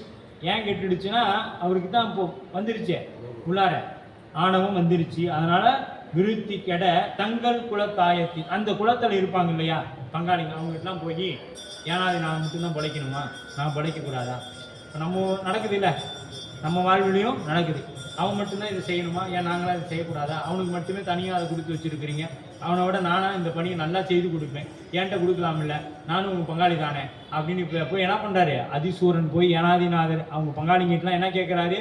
நானும் வாழ்படைக்கு வரேன், அவன் ஒண்டியே பொழைச்சா போதுமா, ஏன்டையும் கொஞ்சம் பேர் அனுப்பலாம் இல்லை, ஏனாதிநாதராச்சும் சொல்லி அனுப்பலாம் இல்லை அப்படின்னு சொல்லி இவங்க பங்காளிங்கிட்டலாம் போய் அவங்க எப்பயுமே தீமைக்கு நிறைய வந்துடுவாங்க சப்போர்ட்டு. நன்மைக்குன்னா பார்த்தா அவர் ஒண்டி தான் தனியாக நிற்கணும். நன்மை செய்கிறவங்க என்னைக்கு தனியாக தான் நிற்கணும். தீமை செய்கிறதுனா கூட்டமாக சேர்ந்துக்குவாங்க. அப்போ தான் சொல்லுவாங்க, நன்மையை கற்றுக்கொள்வது மிக கடினம், நல்லதை கற்றுக்கிறது மிக கடினம். தீமை எளிதாக கற்றுக்கலாம், ஆனால் நன்மையை விடுறது மிக மிக எளிமை. ஆனால் அதை கற்றுக்கிறது ரொம்ப கடினம். ஆனால் தீமையை விடுறது ரொம்ப கடினம், ரொம்ப கடினம். எளிமையாக கற்றுக்கலாம், ஏன்னா உடனே வந்துடுவாங்க. அவனா எனக்கு தெரியுமா, நீ அவன் கூட சேர்ந்துட்டு கூட தெரியும் இப்படி தான் பண்ணியிருப்பான்னு, அதனால தான் அப்படின்னு சொல்லி உடனே என்ன பண்ணிடுவாங்க, நமக்கு ஆகாதவன் பூரா ஒன்று சேர்ந்துருவோம். நமக்கு ஆகாதவன் நம்ம ஆகாதுன்னு நினைச்சவங்க இல்லை, அதை தான் இங்கேயும் சொல்லுவார். இவருக்கு எதிரியே கிடையாது, ஏனாதிநாதருக்கு எதிரியா யாரையும் பார்க்க மாட்டாரு. ஏன்னா சிவபெருமான இடத்துல அன்பு இருக்கிறவங்க யாரை எதிரியா நினைக்க முடியும்? எந்த உயிருக்குள்ள சிவம் இல்லை சொல்லுங்க. இப்ப திருவேடமே இல்லை, அந்த உயிருக்குள்ள சிவம் இல்லைன்னு நம்ம சொல்லிட முடியுமா? அங்க சிவம் இருக்கிறார், ஆனால் வெளிப்படாமல் இருக்கிறார், அவ்வளவுதானே ஒழிய எல்லா உயிரிடத்திலும் எல்லாமாய் அல்லதுமாய் இருந்ததனை இருந்தபடி இருந்து காட்டி சொல்லாமல் சொன்னவரை நினையாமல் நினைந்து பவத்தொடக்க வெல்வாம். அப்ப எல்லாமாய் அல்லதுமாய் அப்படி இருக்கக்கூடியவர் இது. அப்ப இகழ் அப்படின்னா இகழ்ந்து பகை புரிந்தான், பகை ஏறான், புரிந்தான் பகை புரிந்தான். எப்படி? ஏல என்னை ஈங்கொழிந்தருளி. ஏல அப்படின்னா அவர் மாட்டு தகாத குணங்கள் இருக்கு. அதனால தான் மாணிக்கவாசர் சொல்லுவார், ஏல என்னை ஈங்கொழிந்தருளி. எதுக்கும் ஆகாத, நான் பொறாம மட்டுமே உடையவன், ஆணவம் உடையவன் சாமி, என்னை போய் நீங்க பிடிச்சி வச்சிருக்கீங்க அப்படின்னு சொல்லி மாணிக்க ஏழை என்னை ஈங்கொழிந்தருளி அப்படின்றார். அது மாதிரி இங்க கேட்கிறாரு, ஏழை இகழ் புரிந்தான். ஏழைனா அவன் ரொம்ப கீழானவன், அவன் போய் இகழ்ந்தான். யார? ஏனாதிநாதரை பற்றி தவறாக பேசினான் முத்தநாத். புரிந்தான் அப்படிங்கிறார். அதிசூரன், அதிசூரன். அது முத்தநாதனும் அதிசூரனும் ஒன்னாவே வர்றதுனால எங்களுக்கு அப்படி வந்துருச்சு. அதிசூரன். கதிரோன் எல மழுங்கி கால் சாயுங்காலை மதிபோல் அழிந்து பொறாமற்றவனும் சுற்ற பதியோர் உடன் கூட பண்ணி அமர்மேல் சென்று எதிர்ப்போர் விளைப்பதற்கு எண்ணி துணிந்து எழுந்தான். இப்போ ஒரு முடிவுக்கு வந்துட்டான். பங்காளி எல்லாத்தையும் விட்டு நான் ஏனாதிநாதத்தை சண்டைக்கு போறேன்ட்டான் அதிசூரன். எப்படி இருக்குது அப்படின்னா, கதிரோன் கதிரோன் எல மழுங்கி. கதிரோன் ஏல அப்படின்னா கீழே இந்த பக்கம், மழுங்கி மழுங்கி கால் சாயும் காலை அப்படின்னா சாயங்காலம் அப்படின்னு நம்மளுடைய பேச்சு வழக்கில் உண்டா? சாயங்காலம் அப்படின்னா சூரியன் மறைய இங்கே நிலவு எல. அப்போ அந்த நிலவு என்ன பண்ணுனது? அதை காப்பாற்றினது யாரு? அதற்கு 16 கலைகளையும் கொடுத்தது யாரு? நம்ம சிவம். எப்போ கொடுத்தாரு? திருவடியில போய் அடைந்த மாத்திரத்துல தான் தூக்கி திருமுடி மேல வச்சார். சுவாமி நான் பண்றது எல்லாம் குற்றம் அப்படின்னு போய் என்ன பண்ணாரு? இறைவன் திருவடியில விழுந்தாருங்க, தூக்கி திருமுடி மேல வச்சார். இறைவன் திருவடியை யாரெல்லாம் பிடிக்கிறோமோ அவங்களை இறைவன் எங்க வைப்பான்? அவன் தலை மேல வச்சு தாங்குவான். நம்ம பெருமான் அவர் திருவடியை பிடிச்சோம்னா தலை மேல வச்சு தாங்குவான். அவங்க அடியார் திருவடியை பிடிச்சோம்னா அவர் தன் உடனாகவே இருப்பார். அவங்க அடியார் திருவடியை பிடிச்சோம்னா தன் உடனாகவே இருப்பார். உடனா நம்மளை எல்லாம் இயக்கி கொண்டு இருப்பார் இல்லையா? அப்படி என்ன பண்றாரு? கதிரோன் ஞாயிறு அப்படியே மங்க. ஏன் மங்குது? அவனுடைய புகழ். யாருடைய புகழ்? அதிசூரனோட புகழ் மங்க. அப்ப நிலவு நிலவு எப்படி தேய்தா? இப்ப இந்த இடத்துல என்ன பண்ணுவான்? பௌர்ணமிக்கு அடுத்த வர நிலவா பார்த்துக்கணும். அந்த நிலவு என்ன பண்ணும்? கொஞ்சம் கொஞ்சமா தேஞ்சு என்ன ஆயிடும்? அமாவாசை. அமாவாசைங்கிறது என்ன? இருள். இருள்ங்கிறது என்ன? ஆணவம். இந்த இருள்ங்கிறது என்ன? ஆணவம். அப்ப ஆணவம் வர தொடங்கிடுச்சு. சாயங்காலை மதிபோல் அழிந்து, அந்த நிலவு எப்படி அழிந்ததோ அது போல அழிந்து பொறாமற்றவனும் சுற்ற. இப்ப என்ன பண்றான்? போய் அழதான் கூட்டிட்டான். யாருக்கெல்லாம் ஏனாதிநாத நாயனார் ஆகாது. ஏன்னா அங்க சொல்றாரு பத்தியா, நல்லார்களும் போற்றும் நன்மை துறை. நல்லார்கள்னா எதிரிங்களாம் இவரை பரவாயில்ல அப்படின்னு சொல்லி போற்றக்கூடிய இடத்துல இவருக்குன்னு ஆகாதவங்கிட்ட எல்லாம் போய் நியாயம் வைக்கிறான். தப்பா. ஏன்னா அதான் அழுக்காறு வந்துருச்சுனாவே என்ன பண்ணுவோம்? அவர்களை பற்றி இகழ்ந்து பேசணும். புகழ்ந்துதான் பேச முடியாது. இன்னா சொல் வராது, இனிய சொல் வராது, இன்னா சொல் தான் வரும்.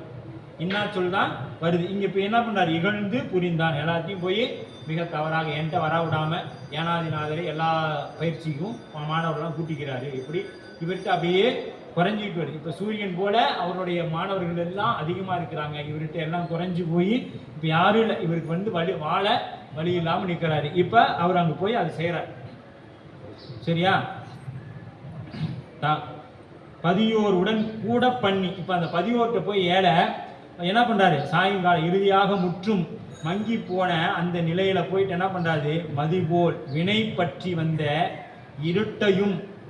இருட்டு போல அந்த இருட்டு போல ஏனாதிநாதருக்கு வேண்படுத்துவ அதிசூரன் நாளும் இப்போ அதிசூரன் என்ன பண்ணுது, நாளும் குறைந்தது. சுற்றப்பதியோர் தனக்கு இசைந்த, தனக்கு யாரெல்லாம் ஏனாதிநாதருக்கு எதிராக இருக்கிறாங்களோ அவங்ககிட்டலாம் போய் கூட பண்ணி, அப்படின்னா இவனா வழியா கூட பண்ணினா என்ன பண்ண, தன்னுடன் வந்து கூடாமை. நாம இப்போ இவரை தேடி யாரும் வரல, இவரா போய் வழியனா போய் இங்கே வாங்க பாருங்க ஏனாதிநாதன் இப்படி பண்ணுறான். ஆமாம், இப்போ ஒரு முறைக்கு 2 முறை சொன்ன உடனே ஆமாப்பா அவனோட செய்யும் அப்படித்தான் இருக்குது. சில பேர் மாறுறாங்களா இல்லையா, ஆமாப்பா நான் பார்த்தேன் அப்படித்தான் இருக்கிறான் அப்படின்னு சொல்லி பண்ணுவாங்க. அது மாதிரி இவர் என்ன பண்ணுறாரு, அப்படியே போய் ஒவ்வொருத்தையாக கூப்பிட, நல்லார்களும் போற்றக்கூடியவராக இருந்த இந்நாயன்மார்க்கு எதிர்முகமாய் எவரும் இவருடன் தாமாக சேரல. இவராக போய் பல பேரை பார்க்குறாரு, பல குடும்பங்களை போய் பார்க்குறாரு. பார்த்து இந்த மாதிரி பிரச்சனை வீடு வீடாக போகிறாருங்க, போய் பொய் பிரச்சாரம் செய்கிறாரு. இவர் பாரு இப்படி பண்ணுறாரு, அதனால் நீங்கள் என் கூட வாங்க, எனக்கும் நிறைய பேர் வரணும்னு செய்யலாம், நான் அவர் கூட போர் பண்ணலான்னு இருக்கேன், அதுக்கு நீங்கள் துணையாக இருங்க அப்படின்னு சொல்லி இவர் போய் கூப்பிட்றாரு. அமர் மேல் சென்று, அமர் மேல்னா போருக்கு வேறு காரணமே இல்லை, வேறு காரணம்லாம் இல்லை. அவரு போர் பயிற்சியா நான் போர் பயிற்சியா, 2 விஷயம்தான், 2 செய்தி தான். இங்கே என்ன பண்ணணும்னா அவரு பெரியாளா நான் பெரியாளா, இதில் யார் ஜெயிக்கிறாங்களோ ஒரு போர் பண்ணலாம், அந்த போரில் யார் ஜெயிக்கிறாங்களோ அவங்க தான் பெரியவங்க. இந்த போரில் யார் ஜெயிக்கிறாங்களோ அவங்க தான் பெரியவங்க. அப்போ பொருளாசையை பற்றினா இல்லை, இப்போ இன்னைக்கு அதுவுமே இருக்குது தானே. இப்போ நல்ல மேலை நாடுகள்லாம் இன்னைக்கு ஏன் சண்டை நடந்துட்டு இருக்குது, ஒரு நாடு இன்னொரு நாடோட, ரஷ்யா இஸ்ரேல் சண்டை போர் நடக்குது, எதனால் நடக்குது, பொருளாதாரம் பற்றி நடக்குது. இங்கே அந்த மாதிரிலாம் இல்லை. அது இல்லாமல் அவனுக்கு துணையாக யார் நிற்கிறாங்க அப்படின்னு பார்த்து அவங்களுடைய தன்னுடைய பலத்தை காமிக்கிறவங்களுக்காக ரஷ்யா என்ன பண்ணுறாங்க, அவங்க மேலே போர் தொடுக்கிறாங்க. இப்படி காரணம், இதுக்கு ஏதாவது காரணம் உண்டான எந்த ஒரு நாட்டு அந்த எல்லை பிரச்சனை எதுவுமே இல்லை, பொருளாதார ரீதியாக அவங்கள நசுக்கணுங்கிறதுக்காக அவங்க மேலே போர் தொடுக்கிறாங்க. அந்த மாதிரி இந்த என்ன பண்ணுறாங்க, இங்கே ஒரு பெரிய கூட்டம் தீய குணங்களெல்லாம் ஒன்று சேர்ந்துருச்சு, தீய குணமெல்லாம் ஒன்று சேர்ந்துருச்சு. இது என்ன பண்ணும் அப்படின்னா, இப்போ நம்மள மாதிரி தான், எத்தனை தான் கற்றாலும் எத்தனை தான், இப்போ ஏன்னா இவர் நல்லார்களும் போற்றக்கூடிய இடத்துல இருக்கிறாருன்னா கட்டாயமாக இவர் என்ன பண்ணியிருக்க மாட்டார், யாருக்கும் தீங்கு நினைச்சிருக்க மாட்டார். அப்படி இருக்கக்கூடியங்க நாம் இப்போ என்ன பண்ணுறோம், இப்போ நம்மளே சொல்லுவார் சிவபாகசாரத்தில், எத்தனை தான் கற்றாலும் எத்தனை தான் கேட்டாலும் எத்தனை சிந்தித்து இருந்தாலும் இன்புறா சித்தமே மெய்யாக தோன்றிவிடும் உலக வாழ்வு அனைத்தும் பொய்யாக தோன்றாத பொழுது. இந்த உலக வாழ்வு நமக்கு பொய்ன்னு தோன்றாத வரைக்கும் நமக்கு என்னதான் கற்றுக்கிட்டாலும், தாய்மானவர் சொல்லுவார், கடலெல்லாம் விரிக்கணும், பார் மீது நடக்கணும், கடலெல்லாம் விரிக்கணும். கடலில் வந்து நீ ஒரு மேடை மாதிரி போட்டு அதில் போய் வீடு கட்டினாலும் அதை திருப்தி அடையலாம், இன்னும் வேற ஏதாவது இடம் இருந்தால் பாரு அங்கே போகலாம் அப்படின்னு அந்த ஆசைக்கோ அளவில்லை அப்படின்னா. அந்த ஆசைங்கிறதுக்கு வந்துருச்சுன்னா, ஏன்னா அவா வந்துருச்சுன்னா எது, அந்த பொறாமை வந்துருச்சுனாவே ஆசை வந்துடும், ஆசை வந்துருச்சுன்னா அதுக்கு அளவே இல்லை அந்த ஆசை. அதனால தான் திருமூலர் சொல்வார், ஆசை அருமீன்கள் ஈசனோடு ஆயினும் ஆசை அருமீன்கள். ஆசை படப்பட ஆய் வரும் துன்பம். நமக்கு துன்பம் வருதுன்னா நம்ம என்ன நினச்சிக்கணும், நமக்கு ஆசை வந்துருச்சு, எங்கேயோ நமக்கு ஆசை இருக்குது அப்படின்னு நம்ம நினச்சிக்கணும். அந்த ஆசையை விட்டோம்னா துன்பம் தானாக போயிடும், துன்பம் தானாக போயிடும். அந்த ஆசையை விடணும். அப்படி இங்கே எத்தனை தான் கற்றால், நம்ம பாருங்க எத்தனை கேட்போம், எத்தனை திருமுறைகள் படிப்போம், திருமுறைகளாக படிச்சுக்கிட்டே இருப்போம். நான் கேட்டால் திருவாசகம் காலையிலேருந்து படித்தேங்க, அப்போ ஒருத்தர் வந்து நிற்பாங்க வாசல், என்ன வேணும், அந்த சொல்ல ஒரு பணிவே இருக்காது. அப்போ இது என்ன சொல்லுது, எத்தனை தான் கற்றாலும் எத்தனை தான் கேட்டாலும், ஏன்னா அது அன்பில்லாமல் செய்யக்கூடியது, அன்பில்லாமல் செய்யக்கூடியது. அன்பாட ஒரே ஒரு திருவாசகம், ஒரே ஒரு பாடல், அதை எடுத்துக்கொண்டு அதன் வழியில் படித்தோம்னாவே போதுமானது. அதுவே நமக்கு பெரிய நிலையை கொடுக்கும், சிவத்தை கொடுக்கும் நமக்கு. ஆனால் நாம் எத்தனை வேணாலும் படிக்கிறோம், எத்தனை கேட்குறோம், நம்மகிட்ட ஏதாவது மாற்றம் இருந்தால் தான் அதோட பயன். இன்புறா சித்தமே, எத்தனை கேட்டாலும் இல்லை. அப்போ அது வேணும். இப்போ எப்போ இன்புறும் அப்படின்னா, இதெல்லாம் பொய். இந்த உலக வாழ்க்கை என்பது பொய். தாமரை இலை தண்ணீர் போல இருக்கணும். பொய்யணும்னு அவ்வளோதான். வீட்டெல்லாம் விட்டுட்டுலாம் வந்துடக்கூடாது. நான் மட்டும் வேலைக்கு போகலை, சம்பாதிக்கலை, இதெல்லாம் இருக்கக்கூடாது. இதெல்லாம் இருக்கணும். எப்படி இருக்கணும்னா, அடியார்களுக்கு தொண்டு செய்து கொண்டு அதனோட பொருளாதாரத்தை நம்ம வச்சிருக்கணும். நம்ம எப்படி இருக்கணும்னா, தாமரை இலை தண்ணீர் போல இருக்கணும். தாமரையில தண்ணியிலேயே தான் இருக்கணும். இப்போ நாம் இந்த உலக வாழ்க்கையிலேயே இருக்கணும். எப்போ பெருமான் கூப்பிட்டாலும் இதோ சாமி வந்துட்டேன் அப்படின்னு போயிடணும். எப்போ கூப்பிட்டாலும் பெருமான் கூப்பிட்டு மாத்திரத்தில் போயிடணும். எப்படி அந்த தண்ணீர் இலை எடுத்து இப்படி உதறிட்டோம்னா ஒரு சொட்டு தண்ணீர் அந்த இலையில் இருக்காது, அந்த தாமரை இலையில இருக்காது. அதுபோலத்தான் நம்முடைய வாழ்வும் இருக்கணும். அப்படி இருந்தாதான் நாம் இறை வழிபாட்டில் முழுமை அடைய முடியும். இல்லைன்னா அவ்வளோதான். இந்த பாடலில் சொன்ன சிவபோகசாரத்தில் 111வது பாடலில் சொன்ன மாதிரி தான், எத்தனை தான் கற்றாலும் எத்தனை தான் கேட்டாலும் எத்தனை சாதித்தாலும் ஒன்றும் புரோசனத்துக்கு இல்லாமல் போயிடும். எதிர்ப்போர் யாருமே இல்லை. அப்படி இவருக்கு யாரு இப்படி இருக்கக்கூடிய எதிர்ப்போர் யாருமே இல்லாத இவன் துணிஞ்சிட்டான். பண்ணினான் எண்ணியது துணிந்தான். அப்போ எண்ணியது துணிந்தானா என்ன அர்த்தம்? எல்லாத்தையும் போருக்கு ஆயத்தம் பண்ணிட்டான். அதான் கூட பண்ணி அப்படின்ட்டாங்க. கூட பண்ணி அப்படின்னா எல்லாத்தையும் தயார்படுத்தினான். அவன் மேல் சென்று தோள் கொண்டு வல் ஆண்மை சுற்றத்தாரோடு துணையாம் கோள் கொண்ட போர் மல்லர் கூட்டத்தோடும் சென்று வாள் கொண்ட தாயம் வலியாரே கொள்வது என மூழ்கின்ற செற்றத்தான் முன் கடையின் நின்று அழைத்தான். இப்ப எல்லாத்தையும் என்ன பண்றாரு? போய் வல் ஆண்மை தோள் கொண்டு என மாற்றுக. இப்ப இது என்ன பண்ணும்? வல் ஆண்மை துணை கொண்டு தோள் கொண்ட யாரு? ஏனாதிநாதர் அந்த தோள் கொண்டு வல் ஆண்மை தோள் கொண்டு இருக்கக்கூடியவர். அப்ப அவங்களோட சுற்றத்தாரெல்லாம் போய் இவர் சொல்லி துணையாம் கோள் கொண்டனா கோள் மூட்டை இல்லாதத இருக்கிறதா போய் சொல்றது. அதுதான் கோள் கொண்ட அப்படிங்கிற இந்த இடத்துல அதுதான் பொருள். புறம் கூறுதல் ஒன்றை இல்லாததை போய் நிறையா சொல்றது. அதாச்சுங்க இதாச்சுங்க அவர் அப்படிங்க இப்படிங்க சொன்ன மாத்திரத்தில் என்ன ஆயிடுவாங்க? கொஞ்ச நேரம் கேட்டோன்னா அவங்க ஆன்மாவின் தன்மை என்ன ஆகும்? சார்தலின் வண்ணமாது ஆமான்னு சொல்லிடும். ஆன்மா என்ன சொல்லிடும்? ஆமான்னு சொல்லிடும். புறம் கூறி பொய் அந்த புறங்கூறி பொய்த்துயில் வாழ்க்குரிய சாதல். அந்த புறங்கூறி வாழ்தலை விட சொல்றாருங்க. புறங்கூறி நம்ம வாழ்றோம்ல, திருக்குறள்ல சொல்றாரு, புறங்கூறி பொய்த்துயில் வாழ்வில் சாதல் அறம் கூறும் ஆக்கம் தரும். அறத்துல என்னெல்லாம் செஞ்சா நல்லது செஞ்சா உனக்கு நன்மை நடக்கும்னு சொன்னாரோ சொல்லப்பட்டிருக்கோ அறத்துல, அது என்னன்னா புறங்கூறதோட அந்த சூழல் வந்தா நீ செத்து போயிடு, அந்த அறம் உனக்கு எல்லாம் கிடைக்குங்கிறார் திருக்குறள்ல. வள்ளுவர் என்ன சொல்றாங்க? புறங்கூற நிலம் வந்துருச்சுன்னா நீ செத்து போயிடு. அந்த போயிட்டினா அது அந்த இறப்பு என்ன தரும்னா அறம் கூறும் ஆக்கம் தரும், உனக்கு முக்தியை தரும். புறங்கூற மாட்டேன்னு சொல்லி நீ போயிட்டீன்னா உனக்கு முக்தியை கொடுக்கும் அப்படிங்கிறார்.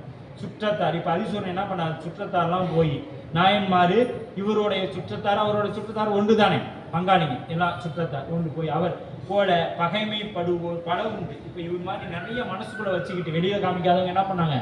நிறைய இருந்தாங்க. இவர்கிட்ட சொல்ல முடியாது, ஆனா இருந்தாங்க. அவங்க எல்லாம் இப்ப ஒண்ணு கேட்டார். தோல்வாரி வெகுச்சான இப்ப யதார்த்தவாதி வெகுசன விரோதின்னு சொல்லுவாங்க. யதார்த்தமா ஒரு திட்ட பழகணும்னு வச்சுக்கோங்க. அவர் பார்த்தீங்கன்னா எல்லாருக்கும் விரோதியாக தான் இருப்பார். யதார்த்தவாதி வெகுசன விரோதிங்கிற ஒரு பழமொழி உண்டு. அவன் யதார்த்தமாக எல்லாத்தையும் பழகுவான், ஆனால் அவன் பார்த்தீங்கன்னா எல்லாருக்கும் விரோதியாக போயிடுவான்.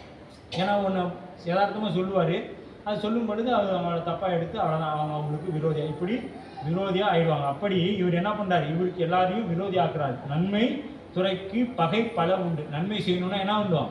நமக்கு நிறைய பகைகள் வந்து கொண்டே இருக்கும். அப்போ ஏனாதிநாதர் யாருங்க? நன்மை செய்யக்கூடியவர்.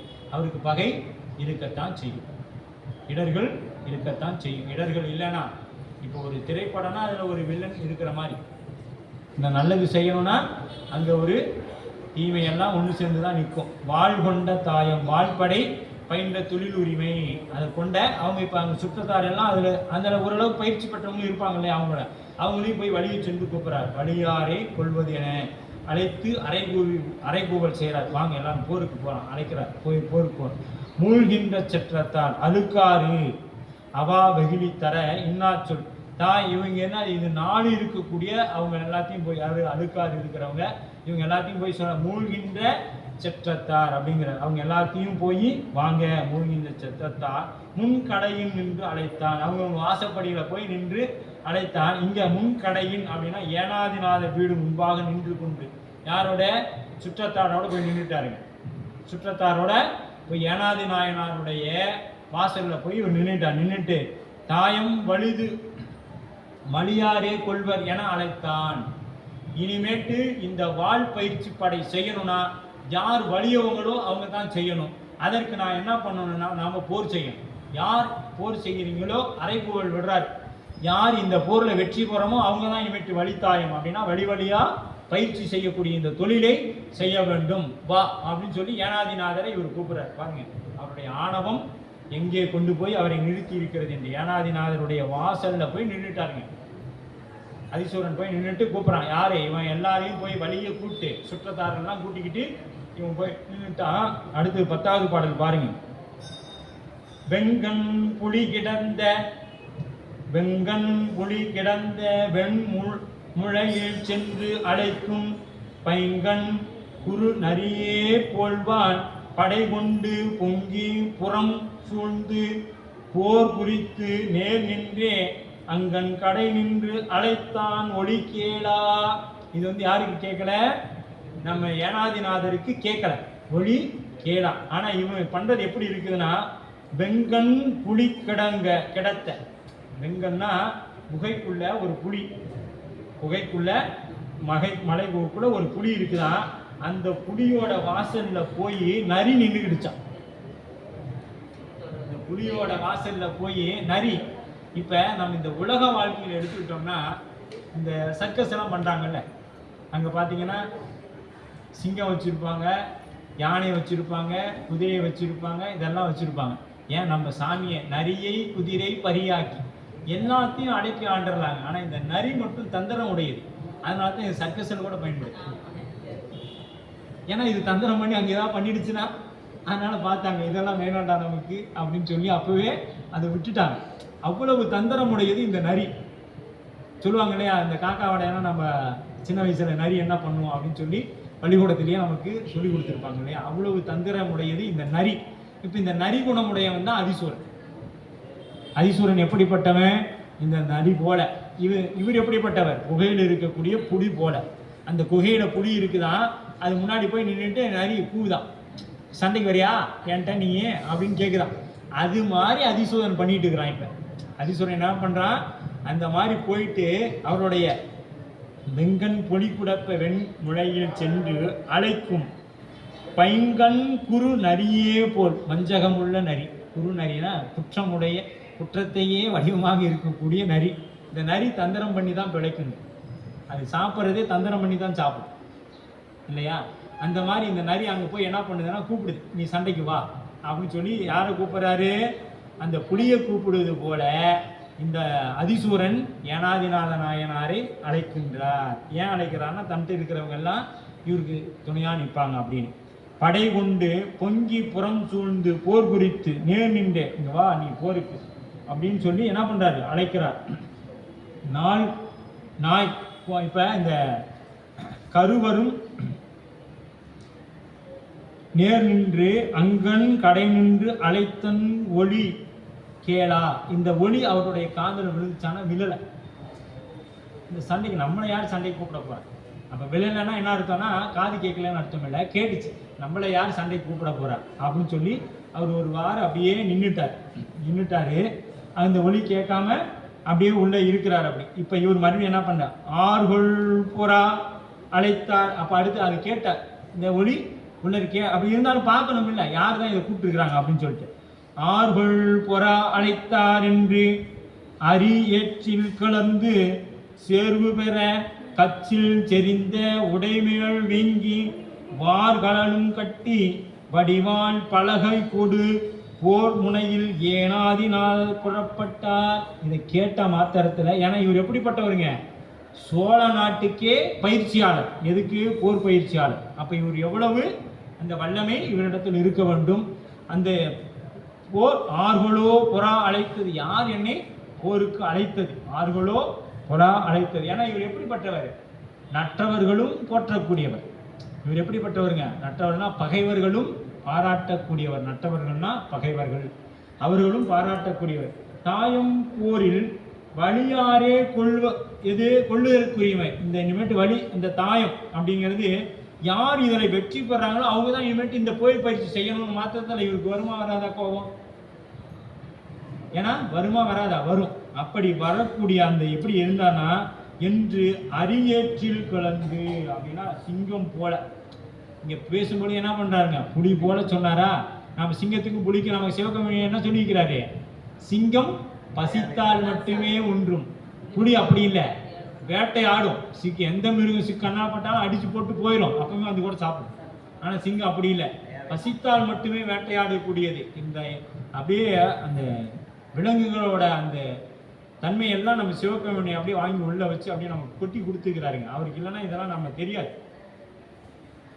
அப்ப அரியேற்றில், அப்ப அந்த சிங்கம் போல, அந்த சிங்கம் போல அப்படி தோல். ஏன்னா பயிற்சி போருக்கு போகும்பொழுது எப்படி சிங்கம் தான் இருக்கணும், அதுதான் வேட்டையை. ஏன்னா நம்ம அங்கே எரிபத்த நாயனார் புராணத்தில் பார்த்தோம்ல, 2 சிங்கம், இது பெரிய சிங்கம், அது பெரிய சிங்கம். எது சொன்னாரு? ரெண்டுமே தோல், அந்த வலிமை அந்த அளவுக்கு இருந்தது. அதனால அது போல இங்கே அது சொல்றாரு, சிங்கம் போல என்றார், தோல் பெற்று கிளர்ந்தார். அப்ப கிளர்ந்தார். அப்ப என்ன பண்றார்? மேல் வீங்கி அப்படின்னா அதற்குரிய உடைகள் எல்லாம் மார்புக்கு கைக்கு இதெல்லாம் உடைகள் எல்லாம் அணிகிறாரு. வார் கலலும் கட்டி, அந்த வார் மாதிரி அந்த இதெல்லாம் கட்டி வடிவாள் பலகையோடு, வடிவாள்னா வாள் ஒரு கையிலையும் பலகை ஒரு கையிலையும் வச்சிருப்பாங்க. இந்த கையில பலகை, அது இன்னைக்கு கேடயம் அப்படின்னு சொல்லுவோம்.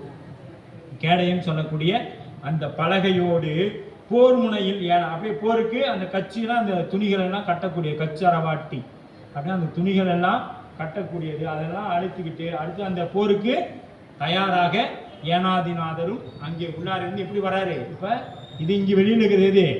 நரி. பகைமை குணம் கொண்ட நரி இங்க உள்ளார இருந்து இப்ப வரப்போறது எது? வரப்போகுது சிங்கம். அப்படியே எப்படி வரும்னு பாத்தீங்க? சிங்கம் அப்படியே பசிக்குது. பசியிலிருந்து சிங்கம் இப்ப எப்படி வழி போகுது? ஏன் பசி வந்துருச்சு? யார் இந்த போரில் வெல்கிறார்களோ. இப்ப இந்த போர் ஏன் இவர் கூப்பிட்ட மாத்திரத்துல போகணும் அப்படின்னா, இவர் பயிற்சி தரக்கூடியவர், இவர்கிட்ட நிறைய மாணவர்கள் அங்க இருக்கிறாங்க. அப்ப அவங்க என்ன பண்ணணும்? அவங்க முன்னாடி கூப்பிட்ட மாத்திரத்துல அந்த பயிற்சியை நாம நடத்துறவங்க என்ன பண்ணணும்? அந்த போருக்கு வரலேன்னு சொல்லக்கூடாது. அது தர்மம் கிடையாது. ஒருத்தர் சண்டைக்கு கூப்பிட்டானா நீ வரலேன்னு போகக்கூடாது. அப்ப நாம அடுத்து வந்துடுவோம். ஏங்கயா என்னை ஒரு சண்டைக்கு கூப்பிடுறான், நான் போகாம, நமக்கெல்லாம் அந்த தகுதி கிடையாது. அது வேற, அந்த போர் வேற, நாம நினைத்து கொண்டிருப்பது வேற. நாம சுயநலத்தோட தான் கட்டாயமா அவன்கிட்ட சண்டைக்கு போவோம், பொது நலத்துக்காக போக மாட்டோம். ஆனா இவர் செய்யக்கூடிய காரியம் என்ன காரியம்? சிவத்தொண்டுக்காக செய்யக்கூடிய காரியம். ஏன்னா அவர் அந்த தொழிலில் வரக்கூடிய பொருளாதாரம் யாருக்கு பயன்படுத்தினாரு? அடியார்களுக்கு உணவுக்காக பயன்படுத்துறார் இல்லையா? இப்ப அந்த அடியாறு அன்னம்பாளிப்புக்கு பயன்படுத்தக்கூடிய அந்த பொருளாதாரத்துக்கு ஒரு பாதிப்பு ஏற்படுதுன்னா அது யாருக்கு பாதிப்பு? அடியார் தொண்டுக்கு இல்ல பாதிப்பு. அடியார் தொண்டுக்கு பாதிப்புனா நம்ம விட்டுட்டு போறதா? விடக்கூடாது இல்ல. இன்னைக்கு நாம் அதெல்லாம் பண்ண முடியாது. நிறைய சட்டங்கள் வந்துடுச்சு.